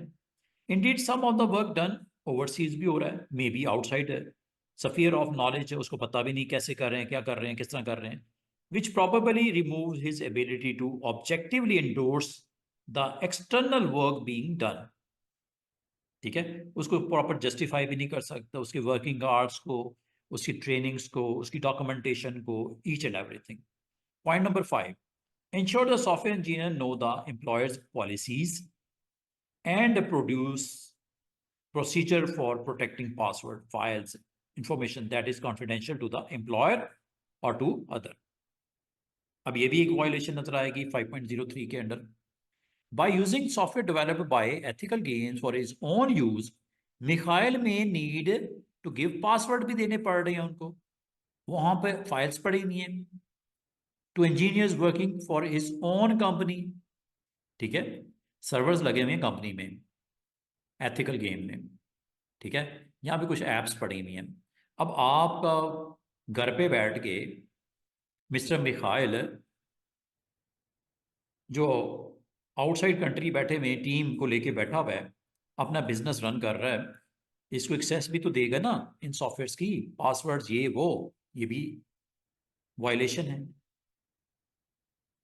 ठीक है, this could also allow non authorise personal access to files, company को पता भी नहीं, और ये मिखाइल जो है ऐसी हरकतें कर रहा है। ठीक है, और जो एथिकल गेम्स के कंप्यूटर सिस्टम की ऑनरशिप में है, leading to a potential security breach हो रही है, कुछ भी हो सकता है। ठीक है, कंपनी के सर्वर्स तक आ गया, एप्लीकेशन तक आ गया, तो वो कुछ भी आपके जो है वो आपके डैमेज दे सकता है। Not protect their own interest at the expense of the profession client employer. By using code of ethical games, Mikhail is enhancing his own interest at the expense of company। कितना बड़ा risk ले लिया उसने, जो company के colleagues हैं, company का honour है, उसकी बिल्डिंग है, उसके सर्वर्स हैं, उस पे एप्लीकेशंस हैं, कितना बड़ा risk. Credit fully the work of others and refrain from taking undue credit. और इसमें by using coding from ethical game illegally and unethically and by making no reference to the source of his illegal code, और बता भी नहीं रहा, acknowledge भी नहीं किया, उनके कॉन्फिडेंस में भी नहीं लिया। Mikhail is effectively taking full credit for all the work done by his colleagues, और आउटसाइडर्स से करवा रहा है, आउटसोर्स किया हुआ, कंट्री भी अपनी नहीं है, तो फुली क्रेडिट तो ले गया ना कि ये सारा कुछ मैंने बनाया। Do not give unfair treatment to anyone because of any irrelevant prejudice. अच्छा, मिखाइल में dismiss overseas workers who do not agree, कर सकता है, जो उसके साथ एग्री नहीं करेंगे विद हिज ओन पॉलिटिकल और रिलीजियस बिलीफ की बेस पे। वहां पे कोई सिख काम कर रहा है, हिंदू काम कर रहा है, क्रिश्चियन काम कर रहा है, रेसिस की बेस पे, किसी वजह से भी, और such dismissal would be deemed unfair होता ही है, ये break his this code of practice के। ठीक है, अनफेयर ट्रीटमेंट। नहीं जी, ये जी आपका चैप्टर के अंदर सिनारियो बेस्ड, सिचुएशन बेस्ड। अब आपको कि सर क्वेश्चन क्या आएगा, देखो ये क्लॉजेस इसलिए मैंने कहा ये पढ़नी है आपने, है तो गपशप, लेकिन गपशप करने के लिए भी कंटेंट मटेरियल आपके माइंड में होगा तो छापोगे ना उसको पेपर में, क्या ख्याल है, राइटिंग में लेके आओगे। जब तक आप क्लॉजेस की स्टडी नहीं करोगे कि क्या सिनारियो क्या है, उसकी एक एक लाइन को स्टडी करने के बाद आप इन क्लॉजेस को, इन पॉइंट्स को आप अपने ओन वर्ड में एक्सप्लेन कर सकते हो। देखो कुछ तो ऐसी चीज़ें नज़र आ रही हैं जो एज ए लेमैन भी हम अंडरस्टैंड करते हैं कि गलत है, सही और गलत, what is wrong what is right, हमें पता चल रहा है। इसको आपने मजीद इन्हेंस करना है, अपनी नॉलेज को मजीद इन्हेंस करना है बाय स्टडिंग दोज प्रिंसिपल्स। ठीक है, इसलिए मैंने कहा ये क्लॉजेस को एक दफ़ा आप अपनी आंखों के सामने से गुजार लेना। Impact on a public, potential impact of any software, software हो या हार्डवेयर हो, being develop on a general public के लिए जो बनाया जा रहा है। पब्लिक वेलबींग एक पॉइंट है, health and safety concerns, public interest में कंसर्न्स क्या हैं पब्लिक की, क्या बेनिफिट मिलेंगे पब्लिक को। ये पब्लिक से रेलेवेंट 4 जो मेन पोटेंशियल इंपैक्ट्स हैं सॉफ्टवेयर हार्डवेयर के। While software engineer and scientist, ठीक है, आप सॉफ्टवेयर बनाने वाले हो या हार्डवेयर के अंदर इंजीनियर हो, साइंटिस्ट हो, consider the software engineering code of ethics, the impact on the general public can not be ignored, नहीं किया जा सकते जनाब। This section begin by considering 3 instances in which computer hardware or software led to expensive errors which impacted on the general public। अब इन points को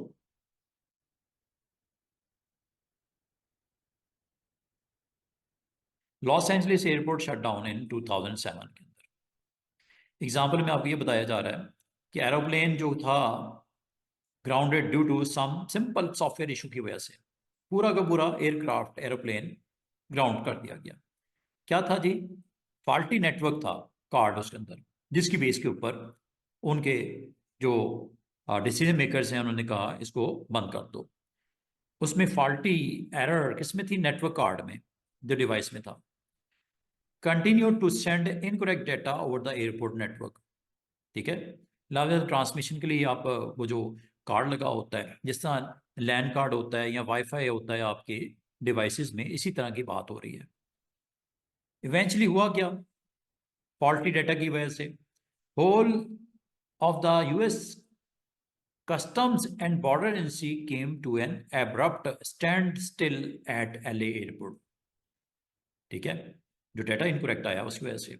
this resulted in all flights leaving and landing at the airport being cancelled for about 8 hours के लिए, until fault was clear नहीं हो गया। It cost several million US dollar in lost revenue to the airport aeroplane operators. The impact of general public was, impact क्या पड़ा public wise, cancellation उनकी holidays हो गई, लॉस ऑफ बिजनेस हुआ, general frustration अलग हुई ज़हनी तौर पे। तो इसका मतलब है एक छोटा सा भी हार्डवेयर या सॉफ्टवेयर की एरर की वजह से बहुत सारे उसमें आपके जो है इश्यूज रेस हो सकते हैं, आप के बहुत सारा इम्पैक्ट ऑन जनरल पब्लिक पे पड़ सकता है।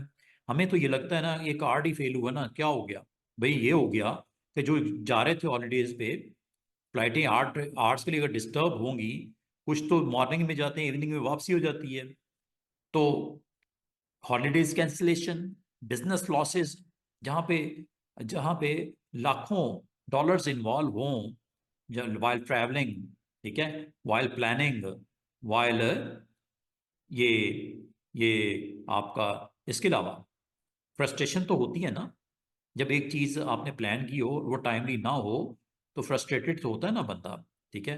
और जहाँ पे लाखों बिलियन डॉलर्स इन्वॉल्व हों, लाखों लोग पैसेंजर इन्वॉल्व हों, 8 घंटे लॉस एंजलिस, जहाँ पे हर मिनट के ऊपर पता नहीं कितने टर्मिनल बने हुए हैं, कितनी फ्लाइटें वहाँ पे लैंड भी होती हैं, डिपार्ट भी करती हैं, तो वहाँ पे तो फिर प्रॉब्लम तो है ना, एक एक फॉल्टी नेटवर्क कार्ड की वजह से।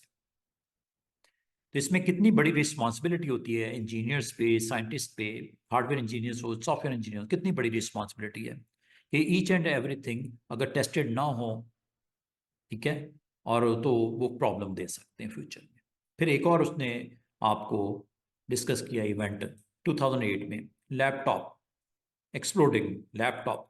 जापान के अंदर एक एनुअल ट्रेड शो के दरमियान लेटेस्ट टेक्नोलॉजी के साथ कुछ लैपटॉप्स को डिप्लॉय किया गया एग्जीबिशन में 2008 during the trade show.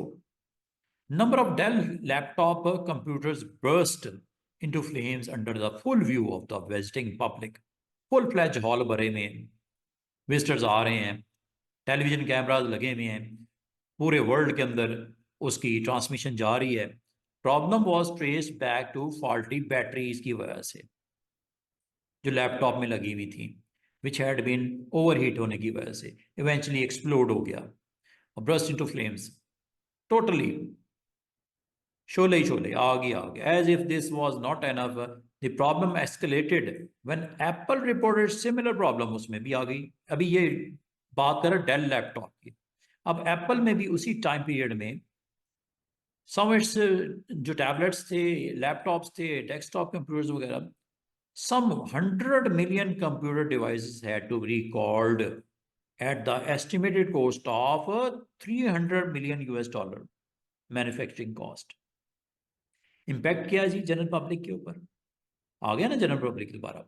Would have been devastating if the problem had not been discovered. कितना बड़ा ह्यूज डिजास्टर हो सकता था अगर ये डिस्कवर ना होता टाइमली और ये बाय मार्केट में आ जाता। लैपटॉप्स, डेस्कटॉप्स, टैबलेट्स मार्केट में आ जाते, लोग परचेज करके घर ले जाते। उस वक्त ये अगर सीन डेवलप होता, कितना बड़ा डिजास्टर हो सकता था। फिर एक और उसने डिस्कस किया जी पब्लिक इंटरेस्ट के हवाले से। एयरबस A380 बहुत फेमस एक इवेंट 2006 में इनकम्पैटिबल सॉफ्टवेयर इशू आया।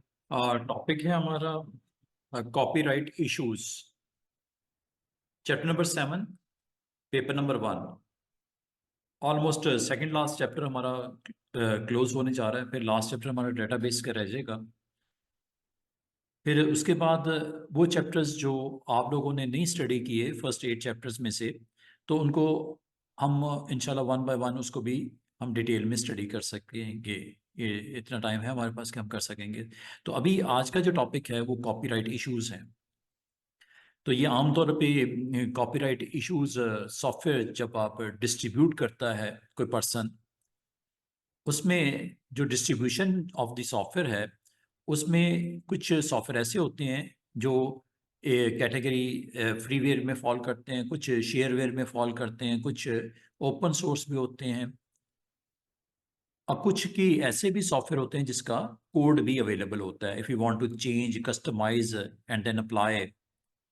तो ये डिफरेंट डिफरेंट हमारे पास जो इसमें इश्यूज होते हैं, इसमें जो की टर्म्स हैं, जिसमें पायरेसी क्या होती है। पायरेसी को यहाँ पे डिफाइन किया गया है वेरी फ्यू वर्ड्स में, द प्रैक्टिस ऑफ यूजिंग और मेकिंग इलीगल कॉपीज। ठीक है, एग्जाम्पल बताइए इसमें सॉफ्टवेयर की। पायरेसी, ठीक है, आप अगर तो लीगल आप लाइसेंस उसका परचेज करके यूज कर रहे हो वो तो ठीक है, सेकंड पर्सन अपना लाइसेंस, थर्ड पर्सन अपना लाइसेंस। लेकिन अगर आप उसकी कॉपी बना के इलीगल डिस्ट्रीब्यूट करते हो अपने दोस्तों को, रिलेटिव्स को, तो ये आपका पायरेसी कहलाएगी। इस प्रैक्टिस को हम पायरेसी बोलते हैं। प्रोडक्ट की क्या होती है, जब कभी आप लाइसेंस वर्जन के साथ कोई सॉफ्टवेयर परचेज करते हो तो उसका एक उसको एक्टिवेट करने के लिए, सॉफ्टवेयर को ऑपरेट करने के लिए आपके पास एक उसकी प्रोडक्ट की होती है। प्रोडक्ट मीन एनी सॉफ्टवेयर जो आप MS ऑफिस जैसे हो गया, या आप कॉरल इंस्टॉल करते हो, आप फोटोशॉप इंस्टॉल करते हो। तो आमतौर पे जब खास तौर पे हम ऑफिस इंस्टॉल करते हैं तो उसकी प्रोडक्ट की होती है। प्रोडक्ट की आपको अलाउ करती है उस सॉफ्टवेयर को एक्टिवेट करने के लिए, अदरवाइज वो आपको मैसेज या स्टेटस उसका होता है नॉट एक्टिव। तो एक्टिवेट करने के लिए सॉफ्टवेयर इंस्टॉल तो हो जाता है, लेकिन उसको ऑपरेशनल करने के लिए आपको प्रोडक्ट की देनी पड़ती है। और ये आपकी एक ऐसा जो एक्शन है जो रिक्वायर्ड होता है। और ये किस लिए रिक्वायर्ड होता है, ताकि आप प्रोटेक्ट कर सको अगेंस्ट इलीगल कॉपी। तो सिक्योरिटी मेथड होता है। और ये किस लिए होता है, ताकि सॉफ्टवेयर को आप प्रोटेक्ट कर सको, उसका इलीगल कॉपी को डिस्ट्रीब्यूट होने से रोक सको। फिर इसमें आपको डिजिटल राइट मैनेजमेंट DRM का कॉन्सेप्ट है। ये कॉपीराइटेड जो मटेरियल होता है, चाहे वो आपका कोई आर्टिकल हो किसी का, कोई सॉन्ग हो किसी का, कोई वीडियो हो किसी की, सॉफ्टवेयर हो किसी का, तो ये उसको रेगुलराइज करने के लिए जो डिजिटल राइट्स मैनेजमेंट है, ये आपको इस चीज़ को मेक श्योर करता है कि आपके पास राइट्स हैं। आप उसके कंटेंट मीन एनीथिंग, इमेजेस भी हो सकते हैं, वीडियो ऑडियोज भी हो सकती हैं, एनीथिंग। फ्री सॉफ्टवेयर फाउंडेशन ये क्या करता है, ये प्रमोट करता है, organisation promoting the distribution of the software. क्या फ्रीडम देता है यूजर्स को, उसको आप रन भी कर सकते हो, उसकी कॉपी भी कर सकते हो, उसको चेंज भी कर सकते हो, और उसको अपनी कंपनी की अपनी नीड की रिक्वायरमेंट के मुताबिक उसकी कोडिंग को आप चेंज करके उसको अप्लाई कर सकते हो, यूटिलाइज कर सकते हो। मतलब कस्टमाइजेशन इसमें अलाउ करता है, ये फ्री होता है। ओपन सोर्स इनिशिएटिव, ऑर्गेनाइजेशन ये ऑफर करती हैं फ्रीडम, किस चीज की, free software foundation, but with more of a focus on practical consequence of the 4 shared rules such as more collaborative software development. अच्छा, इसमें जो ऐसे जो 2 टर्म्स हैं, वो फ्रीवेयर एंड शेयरवेयर की आपको बताई जा रही है। तो आपको बाज़ औक़ात इंटरनेट पे अब बहुत सारे सॉफ्टवेयर ऐसे होते हैं जो आप डाउनलोड करने के लिए आपको वो अलाउ करता है, और ये चार्ज कोई नहीं करता, लेकिन ये कवर करता है, कवर देता है यूजुअली कॉपीराइट लॉज, उसको मॉडिफाई नहीं कर सकते, सॉफ्टवेयर को कस्टमाइजेशन आपको अलाउ नहीं करता, आप उसको अपनी मर्जी से चेंजेस वेंजेस करके डिस्ट्रीब्यूट नहीं कर सकते। Nor can be code be used for another purpose. और इसका जो सॉफ्टवेयर के साथ जो इसका कोड होता है, ठीक है, प्रोग्राम होता है, उसमें भी आप अपनी मकसद के मुताबिक उसको इस्तेमाल नहीं कर सकते। ठीक है, सॉफ्टवेयर है, यूज करो, बस। चार्ज तो नहीं करेगा, लेकिन आपको ये भी अलाउ नहीं करेगा कि आप इसको मॉडिफाई करके, कस्टमाइज करके किसी और मकसद के लिए यूज कर सको। फ्रीवेयर होता है, कोड के साथ होता है। शेयरवेयर ये भी सॉफ्टवेयर की एक और कैटेगरी है, फ्री ऑफ चार्ज होता है इनिशियली। शेयर का मतलब होता है ट्रायल वर्जन, फ्यू डेज के लिए, 14 डेज के लिए आमतौर पे होता है, और इसमें फीचर बड़ी लिमिटेड सी होती हैं। और जब आप इसके लिए पे करते हो after 14 days you need to pay, फिर इसका फुल वर्जन आपको अवेलेबल होता है, जो कि डाउनलोड करने के बाद, उसकी फुल फी पेमेंट करने के बाद आप उसको एंजॉय कर सकते हो। Copy right and privacy, software copyright and privacy, software is protected by copyright law in which the same way, उसी तरह जैसा सीडीज होती हैं, वीडियोस और आर्टिकल्स होती हैं, मैगजीन के, बुक्स वगैरह प्रोटेक्टेड होती हैं, आप किसी का कंटेंट चोरी नहीं कर सकते, इलीगल आपको वो एक्शन होगा। When software is purchase there are certain rules that must be obeyed. और जब कभी आप मार्केट जाते हो, कोई सॉफ्टवेयर लेके आते हो, तो आपके पास ये इसको कुछ रूल्स होते हैं जिनको आपको ओबे करना जरूरी होता है। ये एक इलीगल एक्शन है if you want to distribute another copy, make copy and then cell,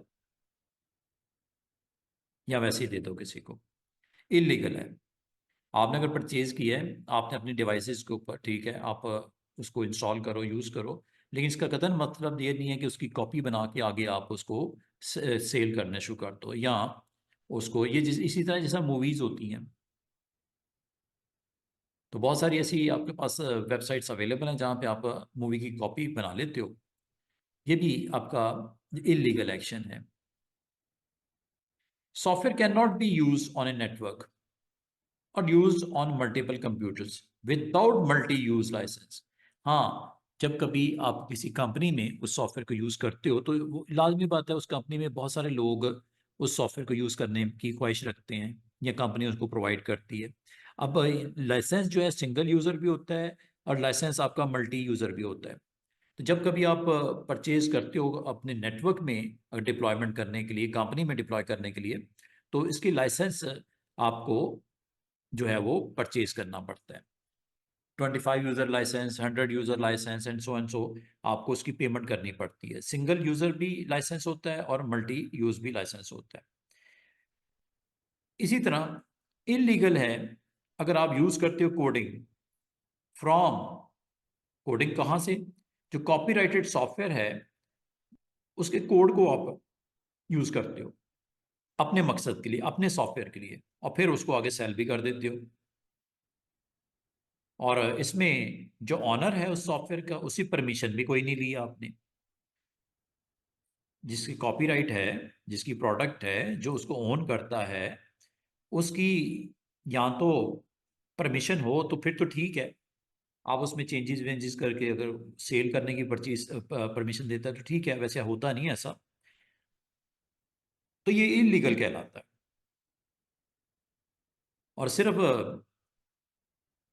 एक तो होता है ना सेल कर देना, एक होता है रेंट आउट कर देना। कोई सॉफ्टवेयर है, MS ऑफिस हो गया, उसमें पूरा पैकेज होता है, Word, Excel, PowerPoint, without the permission to do so आप रेंट कर देते हो, अलाउ कर देते हो, ये इलीगल है।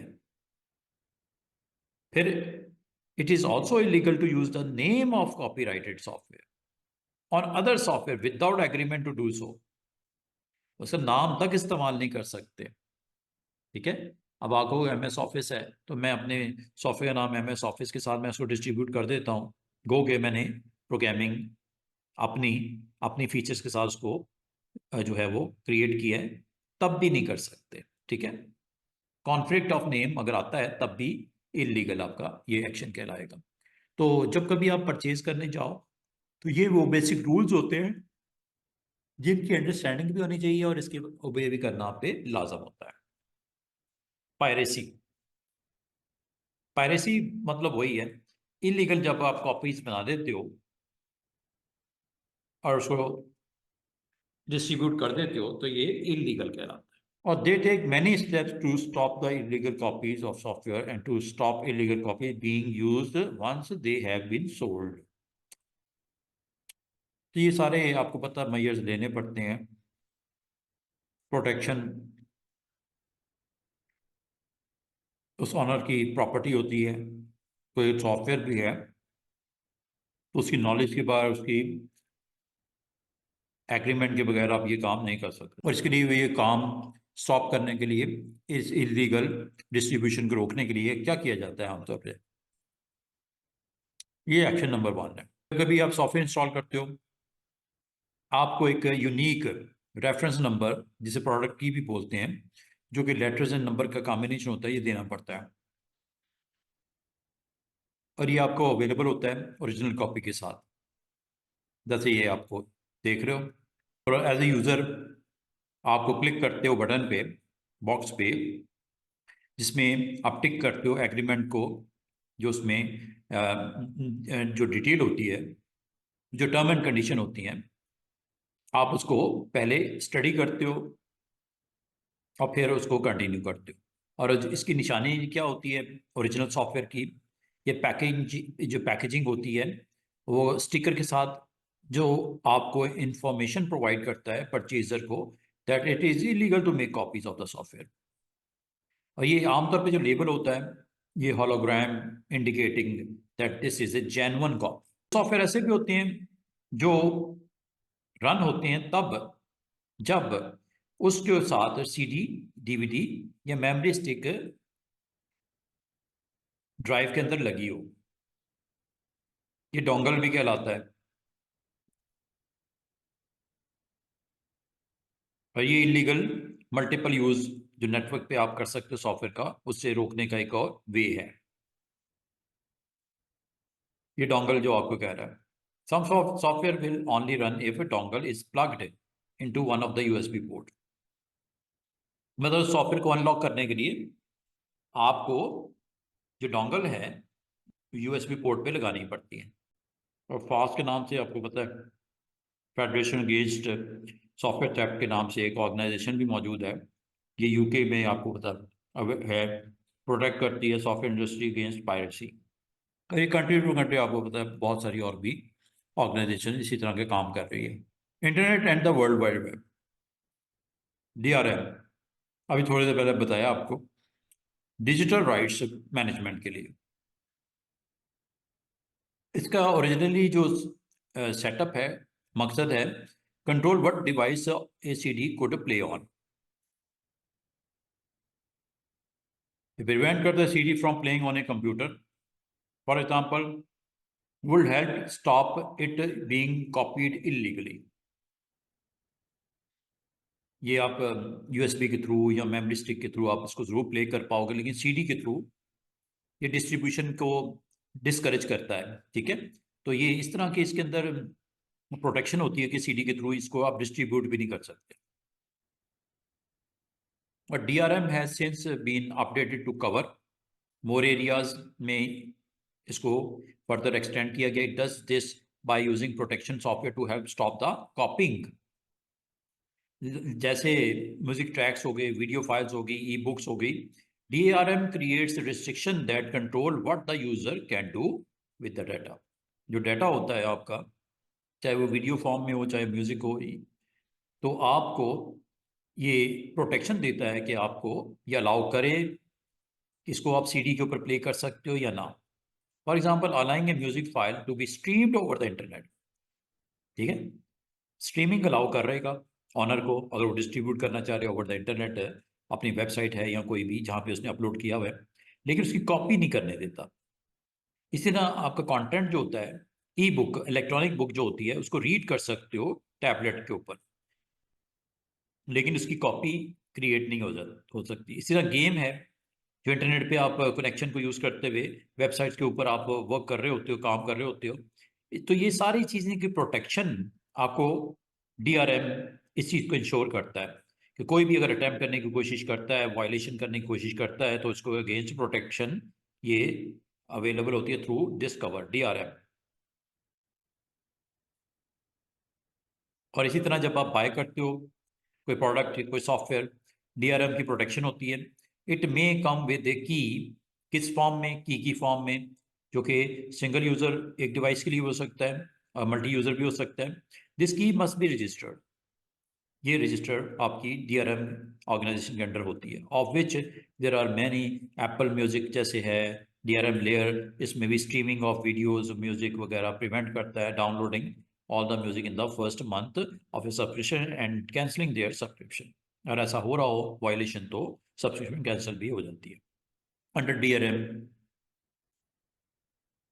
जहाँ तक सॉफ्टवेयर की लाइसेंसिंग है, एक कमर्शियल सॉफ्टवेयर होते हैं, एक फ्री सॉफ्टवेयर से या ओपन सोर्स भी उसे बोलते हैं। ये दो मेजर टाइप्स आपको बताई जा रही हैं। कमर्शियल नाम से जाहिर है ये अवेलेबल तब होते हैं जब आपसे वो चार्ज करता है, इसलिए कमर्शियल सॉफ्टवेयर कहलाते हैं। इसमें लाइसेंस की कॉपी जेन्युइन होनी चाहिए, सिंगल डिवाइस की हो या मल्टी यूज लाइसेंस आपने परचेज किया हो। ये ऑफर करता है free of charge if an earlier version was bought by the user. इस तरह फैसिलिटी भी बाद में प्रमोशन दे रहे होता है, लेकिन इसको कवर होता है copyright protection. And none of the code can be use without prior consent of the copyright owner. अगर आप परमिशन ले लेते हो तो फिर तो पॉसिबल है कोड के ऊपर, अदरवाइज फुली प्रोटेक्टेड सॉफ्टवेयर होते हैं। जो सेकंड टाइप है, फ्री सॉफ्टवेयर फाउंडेशन, और also known as open source initiative. ये आपको वो नॉन प्रॉफिट ऑर्गेनाइजेशन प्रमोट करते हैं इसको। इसका मकसद अर्निंग नहीं होती, रेवेन्यू जनरेट करना नहीं होता, बल्कि ये आपको एज ए यूजर फैसिलिटी देता है, प्रमोट करता है, benefit of giving user the freedom to run, copy, change और उसको अडॉप्ट कर लो। अडॉप्ट का मतलब होता है कि आप अपनी नीड के मुताबिक कस्टमाइज कर लो। Example of software licence in this way, जो ऐप स्पॉट है, जो कोई फोटोग्राफिक मैनेजर के नाम से यूटिलिटी सॉफ्टवेयर है, फिर स्क्राइबस है, ये वर्ड प्रोसेसर है, फिर लिब्रा ऑफिस के नाम से, उसी तरह जैसे MS ऑफिस होता है विंडोज़ का, तो लिब्रा ऑफिस आपकी प्रोडक्ट है लिनक्स की। तो ये अलाउ करते हैं follow the 4 freedoms. Number 1, run कर सकते हो सॉफ्टवेयर को फॉर एनी लीगल पर्पस जो आपकी ज़रूरत है। Study the program, source code आपके पास अवेलेबल होता है, मॉडिफाई भी कर सकते हो अगर ज़रूरत है आपको आपकी नीड फुलफिल करने के लिए। नंबर 3, इसको अगर रीडिस्ट्रीब्यूट भी कर सकते हो कॉपीज को फ्रेंड्स एंड फैमिली को। नंबर 4, डिस्ट्रीब्यूट इसका कोड भी मॉडिफिकेशन के बाद फैमिली एंड फ्रेंड को कोड भी दे सकते हो, सॉफ्टवेयर भी दे सकते हो, इसके कोड को स्टडी भी मॉडिफाई भी कर सकते हो, इसको आगे अपने जरूरत के मुताबिक आप यूज लीगल पर्पस के लिए। User do not need to seek permission, permission की जरूरत नहीं है to do the above since the software is not protected by copyright restrictions नहीं लगी होती। however there are still some rules होते हैं, उनको फॉलो करना जरूरी होता है। क्या नहीं कर सकते, क्या नहीं कर सकते, ये काम नहीं कर सकते। Add source code from another piece of software unless this is also describe as a free software. ठीक है, ऑलरेडी आपका एक फ्री सॉफ्टवेयर है, आप उसका कोड स्टडी करने के बाद अपना एक सॉफ्टवेयर बना सकते हो। ठीक है, इसका कोड उठा के सॉफ्टवेयर बना सकते हो, लेकिन ये नहीं कर सकते कि कमर्शियल सॉफ्टवेयर है। ठीक है, कमर्शियल सॉफ्टवेयर है, इसका कोड इसके अंदर मिक्स कर दो और अपना जो आपने अपना टारगेट अचीव करना है सॉफ्टवेयर वाइज वो कर लो, ऐसा अलाउ नहीं करता। हाँ, अगर वो भी फ्री है तो 2 फ्री सॉफ्टवेयर्स को आप यूज कर सकते हो इकट्ठा भी, कोई इशू नहीं है। लेकिन ये ना हो कि एक फ्री है एक कमर्शियल है। source code to produce, use the source code to produce software which copies existing software which is subject to copyright law, ये वही बात कर रहा है। फिर उसके कोड को अडॉप्ट कर लो अपनी जरूरत के मुताबिक, that it infringes copyright law protected other software disturbance, use the source code to produce software which is deemed offensive by third parties। ये वो तमाम ऐसे पॉइंट्स हैं जिसकी वायलेशन जो है वो अलाउ नहीं होती। ठीक है, एज ए यूजर आप नहीं कर सकते। While the two organizations promote the same 4 freedom, they have different basic philosophies। क्या है जी इसकी फिलॉसफी? फ्री और ओपन सोर्स, जैसे मैंने बोला ये दोनों सेम है? नो, दोनों में डिफरेंस है। फिलॉसफी क्या क्या फिलॉसफी का डिफरेंस है? ये फोकस करता है on what the recipient of the software is permitted to do with the software, जबकि ये क्या फोकस करता है? Practical consequences afforded by the 4 freedom. The aim are to provide effective collaboration on software developed by the user। There are 10 principles that have been developed to ensure the philosophy of the open source initiative is adhered। Open source philosophy के लिए इसकी further detail को आपको explore किया गया इन points में। 10 points हैं, 10 principles हैं। आपको इसकी की टर्म्स मैंने बता दी थी। Freeware is a software as a user you can download from internet free of charge. Once it has been downloaded, there are no fee associated with using the software। कोई charges नहीं, free of cost. बड़े famous software है reader, Skype and media player. Unlike free software, freeware is subjected to copyright and users are often requested to tick a box to say they understand and agree to terms and conditions governing the software। This means that a user is not allowed to study, modify the source code in any way। ये restriction है इसमें। Shareware आपको also available है, इसको try out कर सकते हो। Some software free of charge होता है ट्रायल पीरियड के लिए विद लिमिटेड फीचर्स, और ट्रायल पीरियड जैसे खत्म होता है जो सॉफ्टवेयर का ऑनर होता है रिक्वेस्ट करता है पे फी, और अगर आप कंटिन्यू करना चाह रहे हैं और जैसे फी आप पे कर देते हो यूज़र को रजिस्टर कर देता है उस सॉफ्टवेयर के साथ, और फ्री अपडेट्स अवेलेबल होती हैं और ये हेल्प करता है, उसकी हेल्प भी प्रोवाइड करता है। ट्रायल वर्जन जो होता है इसमें बड़ी लिमिटेड फीचर होती हैं। फुल वर्जन में आप do not become available until the fee is paid, ये तब तक नहीं जब तक फी नहीं पे करते। This type of software is protected by copyright law also, means that source code is in any way there is on software without permission आप नहीं कर सकते। This is all about today's lecture इंशाल्लाह। Topic name is artificial intelligence, AI. की term के बारे में explain detail में ये टॉपिक है, लास्ट टॉपिक है, और इसके साथ ही हमारा सेकंड लास्ट चैप्टर भी ख़त्म हो जाएगा, जिसमें हमें इस टॉपिक में अंडरस्टैंडिंग डेवलप की जा रही है कि एआई एक बहुत ही हॉट टॉपिक है आजकल के दौर में। तो कंप्यूटर साइंस के जो ए लेवल के स्टूडेंट को इसके बारे में अवेयरनेस दी जा रही है। मशीन हो या एप्लीकेशन हो which carries out A task that requires some degree of intelligence when carried out by human counterpart। ठीक है, कोई भी काम करना हो एज ए ह्यूमन, हमें कोई भी टास्क परफॉर्म करना हो एज ए ह्यूमन, तो हम वहाँ पे उनके जो स्टेप होते हैं परफॉर्म करने के लिए, स्टेप नंबर 1 2 3 4 5 जो भी है टास्क कंप्लीट करने के लिए जो हमें रिक्वायर्ड होते हैं, तो एज ए ह्यूमन हमारे पास इंटेलिजेंस होती है, हमारा माइंड होता है, हम उसको अप्लाई करते हैं। जबकि आर्टिफिशियल इंटेलिजेंस ये आपके सिस्टम को, कंप्यूटर को, ऐप को इंटेलिजेंट बनाया जाता है बाय एक्सपर्ट्स, इसको इंटेलिजेंट बनाते हैं। उसमें जो लाइन ऑफ इंस्ट्रक्शंस, जो कोई भी क्वेश्चन है उसके अगेंस्ट अगर कोई एक्शन रिक्वायर्ड है तो लाजमी है वो क्वेश्चन भी पुट किया जाएगा, उसका एक्शन या रिस्पॉन्स भी पुट किया जाएगा, और इसकी बाकायदा एक डेटाबेस होगी। और जैसे ही कोई इस तरह का कोई आप एक्सपर्ट सिस्टम बनाते हो जिसमें इंटेलिजेंस रिक्वायर्ड हो आफ्टर गेटिंग क्यूरी और क्वेश्चन फ्रॉम एनीवन, तो उसको रिस्पॉन्ड कर सके, तो लाजमी बात है उसका आंसर कहीं डेटाबेस में होगा, तो इसका मतलब उसको इंटेलिजेंट बनाया जाता है। आर्टिफिशियल इंटेलिजेंस इसी को बोलते हैं। और ये पैराग्राफ फॉर्म में आपके पास ये टॉपिक है, इसको ज़रा स्टडी कर लेते हैं, और इसके रेलेवेंट क्वेश्चन इंशाल्लाह मैं आपसे दोबारा से शेयर कर दूंगा डॉक्यूमेंट व्हाट्सएप ग्रुप में, इसको ज़रूर देखिएगा। इससे रेलेवेंट क्वेश्चन 2023 में या उससे प्रीवियस ईयर्स में अगर आपसे पूछता है तो उसको किस तरह आंसर करना है। पहले तो टॉपिक के साथ अपने आप को अपने कनेक्ट करना है।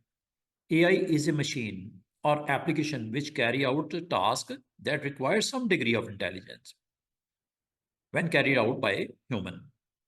दिस टास्क कुड इंक्लूड क्या, यूज ऑफ लैंग्वेज होगी, जो भी जो इंस्ट्रक्शन को गेट करने के बाद उसका रिजल्ट आपको जो है वो रिस्पॉन्स में दे, कोई लैंग्वेज होगी इसमें। ठीक है, कैरिंग आउट ए मैथमेटिकल कैलकुलेशन और फंक्शन हो सकते हैं, उसको परफॉर्म करने के लिए, उस टास्क को, उस क्यूरी को, उसको रिस्पॉन्ड करने के लिए कोई मैथमेटिकल कैलकुलेशंस भी इन्वॉल्व हो सकते हैं, कुछ फंक्शंस भी हो सकते हैं। तो ये एक लैंग्वेज में, जो एआई में आमतौर पे इसको जब आप सिस्टम को अंडरस्टैंड करते हो तो आपको required a language kind of a system which can calculate और execute some task using kind of functions. फिर इसमें सिस्टम में ये कैपेबिलिटी भी होती है कि सेंस करता है जो पर्सनस फेस है, जो फेशियल एक्सप्रेशंस हैं, उसको थ्रू हाईली सोफिस्टिकेटेड जो सेंसर्स हैं वो वैल्यूज़ को गेट करके, अगर डाटा उसका कहीं डेटाबेस में स्टोर है तो उसको कंफर्म करके, तो फिर उसकी बेस के ऊपर रिस्पॉन्स अनलॉक करने का डिवाइसेस को, डोर्स को, सिस्टम को, एनीथिंग लाइक दिस। ये आर्टिफिशियल इंटेलिजेंस के अंदर जो आप रूटीन में डेली लाइफ में आप देखते हो, इसकी different examples on the screen आपको दिख भी रही है। एआई की जो यूटिलाइजेशन जो है एवरीडे लाइफ में आपको मिलती है, रोबोटिक डिवाइसेस में मिलती है। फिर ये कोई अगर इस तरह का हैंडीकैप हो, पर्सन हो, जिसमें आप ये देख रहे हो कि ये आर्टिफिशियल हैंड लगा हुआ है जो कि आपके नर्व सिस्टम के साथ कनेक्टेड हैं, और ये आपको यहाँ पे वायर्स वगैरह भी दिख रही होंगी जिसकी बेस के ऊपर हैंड की मूवमेंट, फिंगर्स की movement, grip of the hand, ये सारा, और ये कनेक्टेड है with your mind.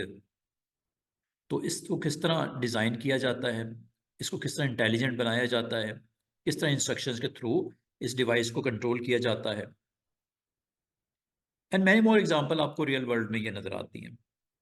The ability to operate machinery, जैसे कोई कार है, कोई एरोप्लेन है, कोई ट्रेन है, द ऑटो पायलट इंटेलिजेंट इसका रिस्पॉन्स ऑन द ट्रैक। आपको पता है आजकल ऑटो पायलट प्लेन्स भी हैं, एयरक्राफ्ट्स भी हैं, ट्रेन्स भी हैं, कार्स भी हैं। इसमें एक और पॉइंट जो एनालाइज करने का काम, प्रिडिक्ट कर सके overcome of future event such as weather forecasting, जिसमें बिग डाटा डेटाबेस में पड़ा होता है, जिसकी बेस पे आप काइंड ऑफ प्रिडिक्शन भी दे सकते हो। एनालाइज करने के बाद काइंड ऑफ प्रिडिक्शन भी प्रोड्यूस कर सकते हो कि पूरा जो लास्ट 10 ईयर्स में कि वेदर की जो रिपोर्ट क्या है, क्या क्या टेम्परेचर, क्या ह्यूमिडिटी लेवल, क्या विंड की स्पीड, ईच एंड एवरीथिंग, और जिसकी बेस के ऊपर फोरकास्टिंग वेदर की कि अगर इस टेम्परेचर हो, ये ह्यूमिडिटी लेवल हो, ये विंड का प्रेशर हो, स्पीड हो, तो कितने चांसेस हैं रेन होने के, कितने चांसेस है ड्राई वेदर होने के, ये फोरकास्टिंग। लाजमी बात है ये भी आप उसको डेटा की बेस पे एनालाइज करने के बाद ही वो कर सकता है। AI actually duplicates human task. तो एज ए ह्यूमन जो आप कर सकते हो उसी तरह के टास्क जिसमें रिक्वायर्ड होती हैं डिसीजन मेकिंग और problem solving skills, as a human हमें अल्लाह की तरफ से ऐसी माइंड ब्रेन मिलता है कि हम देखते हैं, ऑब्जर्व करते हैं, पढ़ते हैं, नॉलेज गेट करते हैं। हमारे अंदर वो डिसीजन मेकिंग की पावर भी होती है कि किस किस सिचुएशन में क्या काम करना है, और फिर अगर कोई प्रॉब्लम आती है तो उसको सॉल्व किस तरह करना है। तो काइंड ऑफ इसी तरह का बिहेवियर एआई भी अडॉप्ट करता है। और इसका क्या इम्पैक्ट पड़ता है एआई का आपकी लाइफ पे, सोसाइटी पे, ये इसमें डिस्कस कर रहे जा रहा है। Impact of AI, people often associate AI, हम आमतौर पे as a layman science fiction, fantasy और रिपोर्ट्स के साथ इसे कनेक्ट रखते हैं। बहुत सारी आपने फिल्म्स, मूवीज, बुक्स इसके साथ आपके एसोसिएट कर देती हैं इस टेक्नोलॉजी, इसकी अवेयरनेस के हवाले से। The science fiction author Asmik went so far as to produce his own three law of robotics. अब इसमें एक वर्ड टर्म रोबोटिक्स है, ये आइजैक एस्मिक की तरफ से एक थ्योरी दी गई, लॉ दिया गया, जिसके 3 पॉइंट्स हैं। ये पॉइंट्स भी आपने स्टूडेंट्स याद करने हैं। हो सकता है आपको 3 लॉस ऑफ रोबोटिक्स के बारे में बाय कनेक्टिंग ऑथर भी हो सकता है, तो ये पूछ लिया जाए। तो रोबोटिक के बारे में 3 लॉज क्या हैं? A robot may not injure a human, ये सबसे इंपॉर्टेंट करेक्टरिस्टिक्स हो सकती है रोबोट की, थ्रू एक्शन और रिएक्शन या इनएक्शन।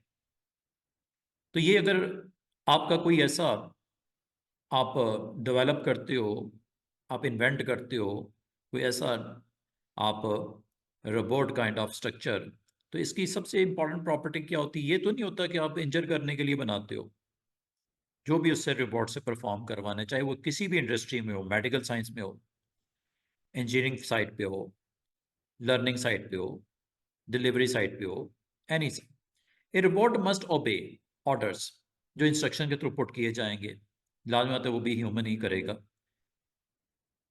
ठीक है, विदाउट क्वेश्चंस। ये नहीं कि वो आगे से आर्गू करे कि मैंने नहीं करना, ठीक है, उसमें जो इंस्ट्रक्शंस हैं उनको ओबे करना है उसने। ए रोबोट मस्ट प्रोटेक्ट इटसेल्फ, ये भी इसमें एक अच्छी कैपेबिलिटी होनी चाहिए, प्रोटेक्ट इटसेल्फ। ये थोड़ी है कि वो रोबोट आपका इस तरह का बना दिया कि वो अपने आप को नुकसान पहुंचा रहा है, unless it conflict with the 2 laws above. हाँ, ये वो इश्यूज हो सकते हैं कि जो कि मना है रोबोट के लिए वो अगर इसमें कहीं कोई डिस्प्यूट है तो इनको अगर इन पर कोई कन्फ्लिक्ट ऑफ इंटरेस्ट है तो लाजम है फिर तो ये रिवर्स ऑपरेशन ही होगा। However AI goes way beyond robotics. इसमें क्या कवर किया जाता है? Ever increasing number of areas, जिसमें आपको पता है आजकल के दौर में ये टेक्नोलॉजी का टाइम चल रहा है, मशीन लर्निंग है, डेटा साइंसेज है, मैनी इसमें आगे ब्रांचेस हैं इसकी। ऑटोनमस ड्राइवरलेस व्हीकल्स अवेलेबल हैं। आर्टिफिशियल लिम्ब टेक्नोलॉजी के थ्रू सर्जरीज में ये यूज़ हो रही है। डिलीवरी में ड्रोन्स, सर्वेलेंस के लिए ड्रोन्स, डेंजरस जो अनप्लेजेंट टास्क परफॉर्म कर लेंगे, ये आपके पास सारे अवेलेबल हैं, such as bomb disposable, welding, entering nuclear disaster areas में ड्रोन्स हैं। फिर क्लाइमेट चेंज प्रेडिक्शंस में भी ये एआई बहुत हाई लेवल के ऊपर आपको अपनी कंट्रीब्यूशन अपनी यहाँ पे सपोर्ट देता है। मेडिकल प्रोसीजर्स जो होते हैं, ख़ासतौर बहुत सेंसिटिव जो आपकी आई के अंदर, आपकी नर्व्स सिस्टम के अंदर इस तरह के जो ऑपरेशंस होते हैं जिसमें बहुत एक्सट्रीमली आपको एक्यूरेसी प्रिसिशंस चाहिए होती हैं, तो वहाँ पे भी आपको एआई टेक्नोलॉजी वहाँ पे नज़र आती है। तो ये आपके कुछ इस पैराग्राफ में इम्पैक्ट ऑफ एआई आपको बता रहा है। रोबोट को डिस्कस किया, लॉज बताए, ये याद कर लेना। फिर आपको क्या क्या रोल अपना इसका बढ़ता जा रहा है, उसकी क्या क्या एग्जांपल्स हैं वो याद कर लेना। सोसाइटी पे किस तरह इम्पैक्ट होता है, इकोनॉमिकली किस तरह इम्पैक्ट कर रहा है, एनवायरनमेंट को किस तरह इम्पैक्ट कर रहा है एआई, ये अगले paragraph. As a result of increasing automation over the next few decades में आपको पता है ये प्रेजेंस हमें दिखने को मिल रही है।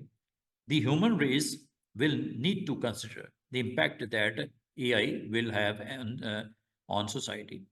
Impacts क्या जनरेट हो रही हैं सोसाइटी के ऊपर? ये सब दौड़ में तो लगे हुए हैं हम लोग जो साइंटिस्ट हैं, लेकिन इसके कुछ इम्पैक्ट्स भी हैं, इकोनॉमिकली भी या इन्वायरमेंटली भी। So should we all be worried, होना चाहिए कि नहीं? We will consider number of existing AI technologies plus some predictions for the future भी हैं to help stimulate discussions। हम इसको अगर ओपन करना चाह रहे हैं, AI is just about robots but covers many areas। वो कह रहा है AI is not a robot, just robot ही नहीं है बल्कि ये बहुत सारे एरियाज आपके ऊपर भी जैसे मेंशन किए गए,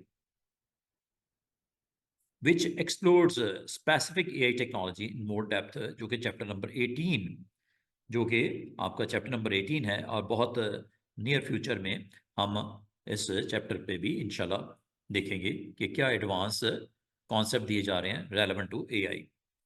we will look at some of the areas mentioned, depth में क्या इंप्लीकेशंस हैं, बेनिफिट्स एंड ड्रॉबैक्स के साथ। Overall new development AI are constantly being announced होती हैं, advise to keep up to date be by checking out the many websites. जो development आपको, जो रिसर्च आपको दिखाई दे रही है। Below are some of the development impact जो आप नियर फ्यूचर में एक्सपेक्ट कर रहे हो। रिसर्च ये प्रिडिक्ट करती है कि 2030 तक ऑलमोस्ट ये इम्पैक्ट जो सोशली इकोनॉमिकली हिट करेगा सोसाइटी को, 600 million jobs will be lost. ये सबसे बड़ा इम्पैक्ट ये नजर आ रहा है ग्लोबली। ठीक है, जॉब्स को हिट करेगा। इससे कितने लोग मुतासिर होंगे? 400 million people will be need to retrain और switch jobs, all cause by the unavoidable advancement जो हो रही हैं, रिसर्च हो रही है, डेवलपमेंट हो रही है एआई में। फैक्ट्रीज हैं, इंडस्ट्री है, कोई भी फील्ड है, सबको हिट कर रहा है। The most likely job to be lost उन लोगों की, दोज डूइंग मीडियम और लो स्किल्ड जो वर्क कर रहे हैं, फैक्ट्रीज में मजदूर काम कर रहा है, पैकेजिंग का काम कर रहा है, रिपेयरिंग का काम कर रहा है, मैन्युफैक्चरिंग का काम कर रहा है। ये जब टेक ओवर हो जाएगा रोबोट्स का, तो ये लो स्किल्ड और मीडियम स्किल्ड वाले लोगों को हिट करेगा। बट हाई स्किल्ड जॉब्स जिसमें हॉस्पिटल टेक्नीशियंस हैं, आर्किटेक्ट्स हैं, engineers are also at risk होंगे, क्योंकि आपको पता है आजकल ये रोबोटिक्स हो, कंस्ट्रक्शंस हो, इंजीनियर्स की जॉब हो, सब इसके जो है टेक्नोलॉजी की थ्रू ये रिस्क पे आ रही हैं। लेकिन ज़्यादातर जो लो स्किल्ड लोग हैं वो ज़्यादा खतरे में हैं।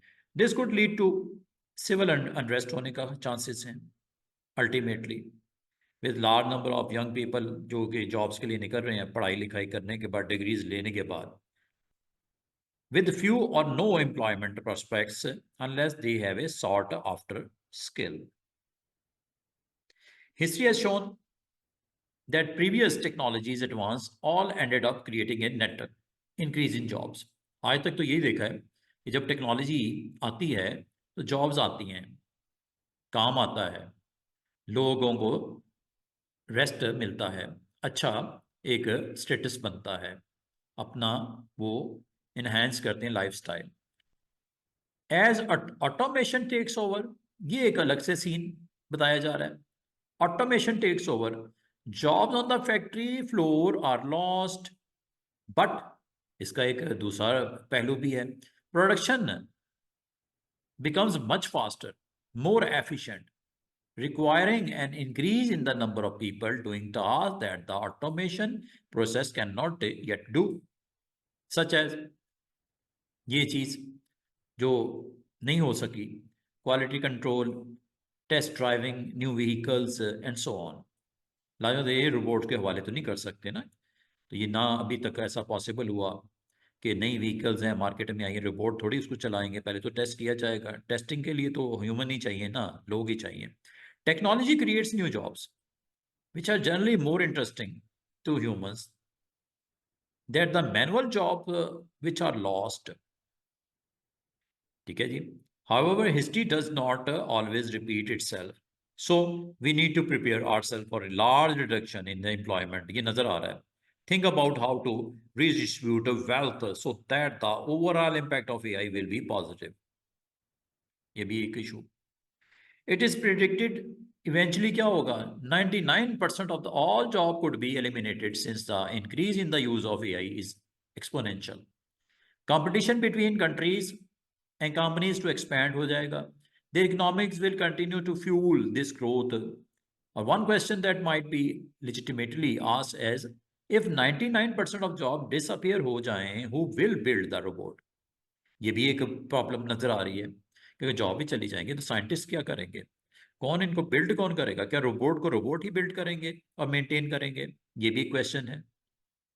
क्या ये पॉसिबल है फ्यूचर में जो टेक्नोलॉजी जिसमें मेंटेनेंस भी उनकी करनी है, नई डिवाइसेस नए रोबोट्स भी बिल्ड होने हैं, जब मार्केट में उसकी वैल्यू बढ़ेगी, उसकी रिक्वायरमेंट बढ़ेगी, तो रोबोट भी तो बनने हैं, मेंटेन भी होने, खराबी भी तो पैदा हो सकती है, मशीन आखिर है। ये कौन करेगा फिर? क्या ये रोबोट करेंगे? To answer that question let us consider present day solution to the question. 3D printer की बात कर रहा है, एक एग्जाम्पल दे रहा है।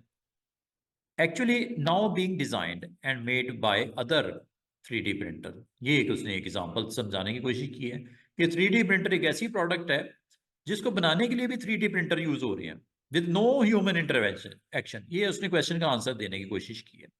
The whole process is automatic with AI algorithm से साथ, control of the buildings, design and maintenance of these printers, बनाना, design, maintenance, each and everything automated.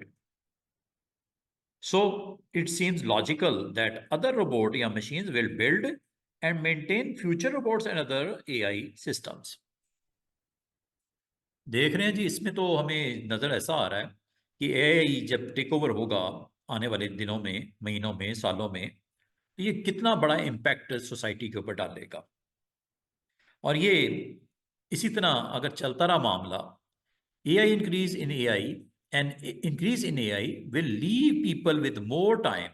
और होगा क्या, जॉबलेस जब हो जाएंगे लोग, काम करने को होगा नहीं, तो फिर क्या होगा, अपनी हॉबीज के ऊपर फोकस करने का, अपनी लाइफस्टाइल को बेटर करने का मौका मिल सकता है। ये एक फायदा जरूर हुआ।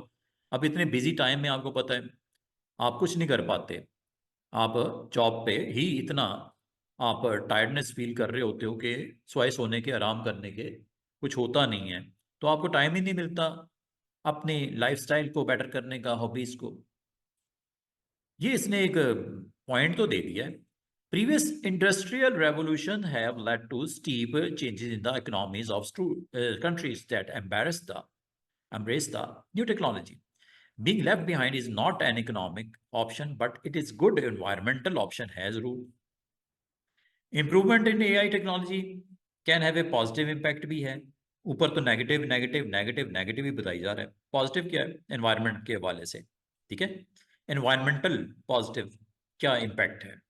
Scientist now have more information, ठीक है, अवेलेबल है then ever about what effects the environment, के एनवायरमेंटल क्या आपके, इतनी इंफॉर्मेशन, इतना डाटा, इतनी कंप्यूट हाईली एफिशिएंटली एआई ने ये जरूर पॉजिटिव इम्पैक्ट छोड़ा कि इतनी इंफॉर्मेशन अवेलेबल है, इतना डाटा अवेलेबल है।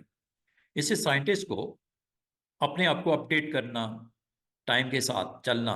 AI can help by finding patterns, और एआई का एक अच्छा काम ये है कि वो बिहेवियर देती है, पैटर्न देती है कि टेम्परेचर के बारे में, मिसाल के तौर पे मैं आपको कहूँ वेदर फोरकास्ट कर रहा है, तो पिछले 10 साल का, 15 साल का, 50 साल का डाटा उसके पास पड़ा हुआ है।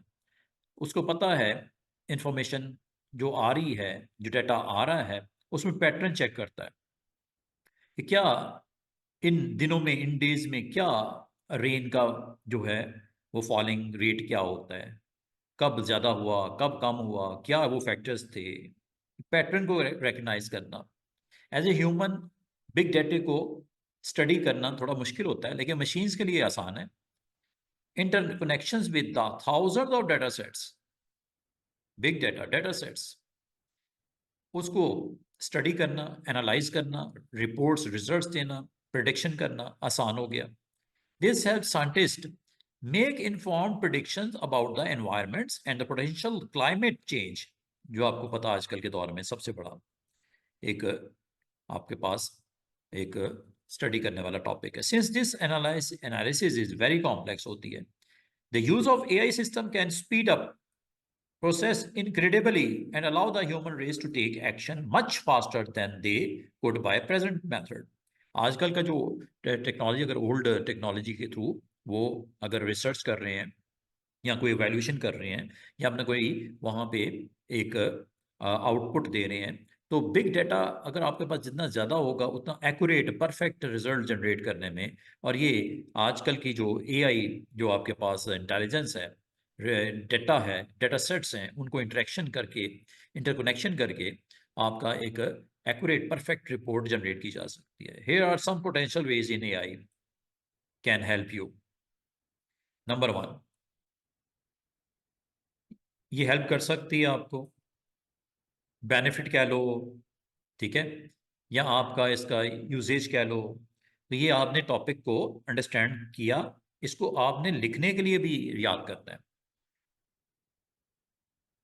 Where you can use AI, where it can help you. AI can help us to conserve natural resources, improve the conservation of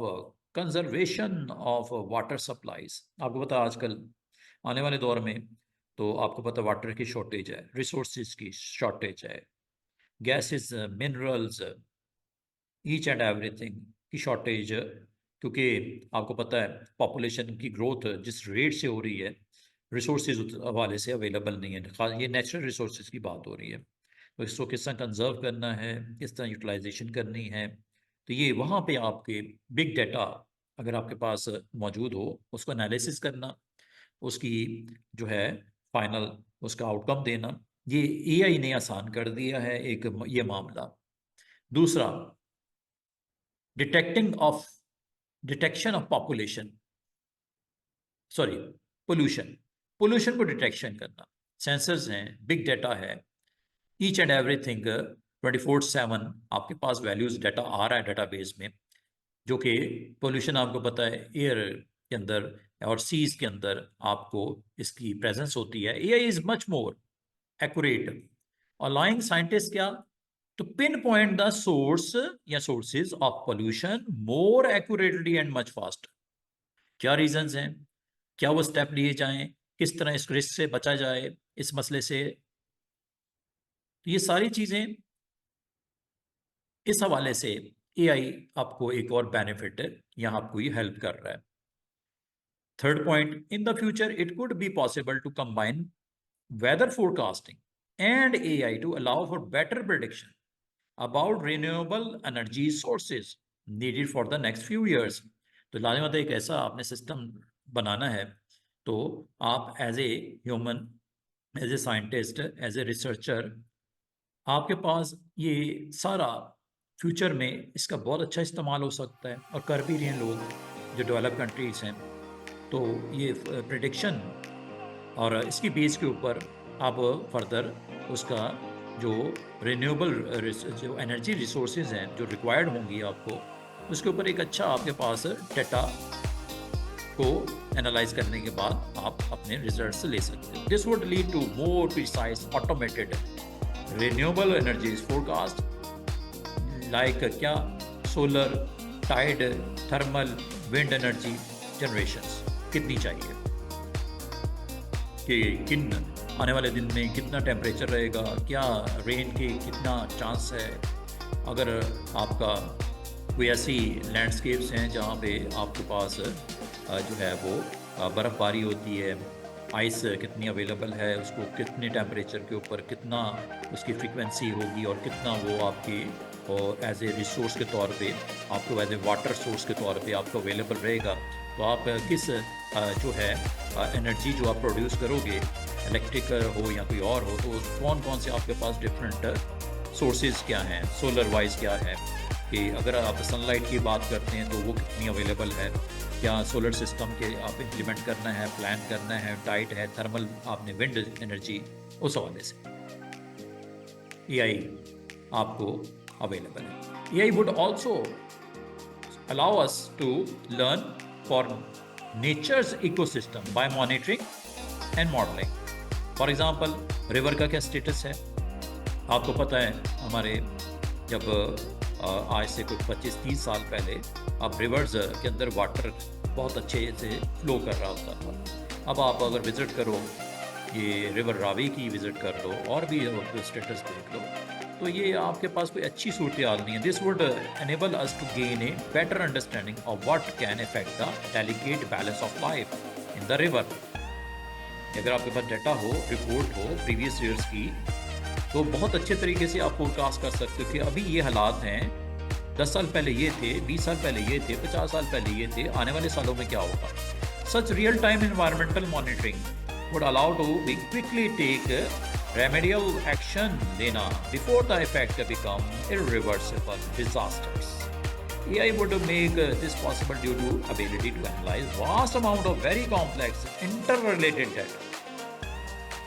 ये AI के कुछ पॉइंट्स इसने रेज किए हैं जो आप डिफरेंट वॉक ऑफ लाइफ के अंदर इसकी यूटिलाइजेशन आप देख पा रहे हो। यहाँ तक क्लियर है?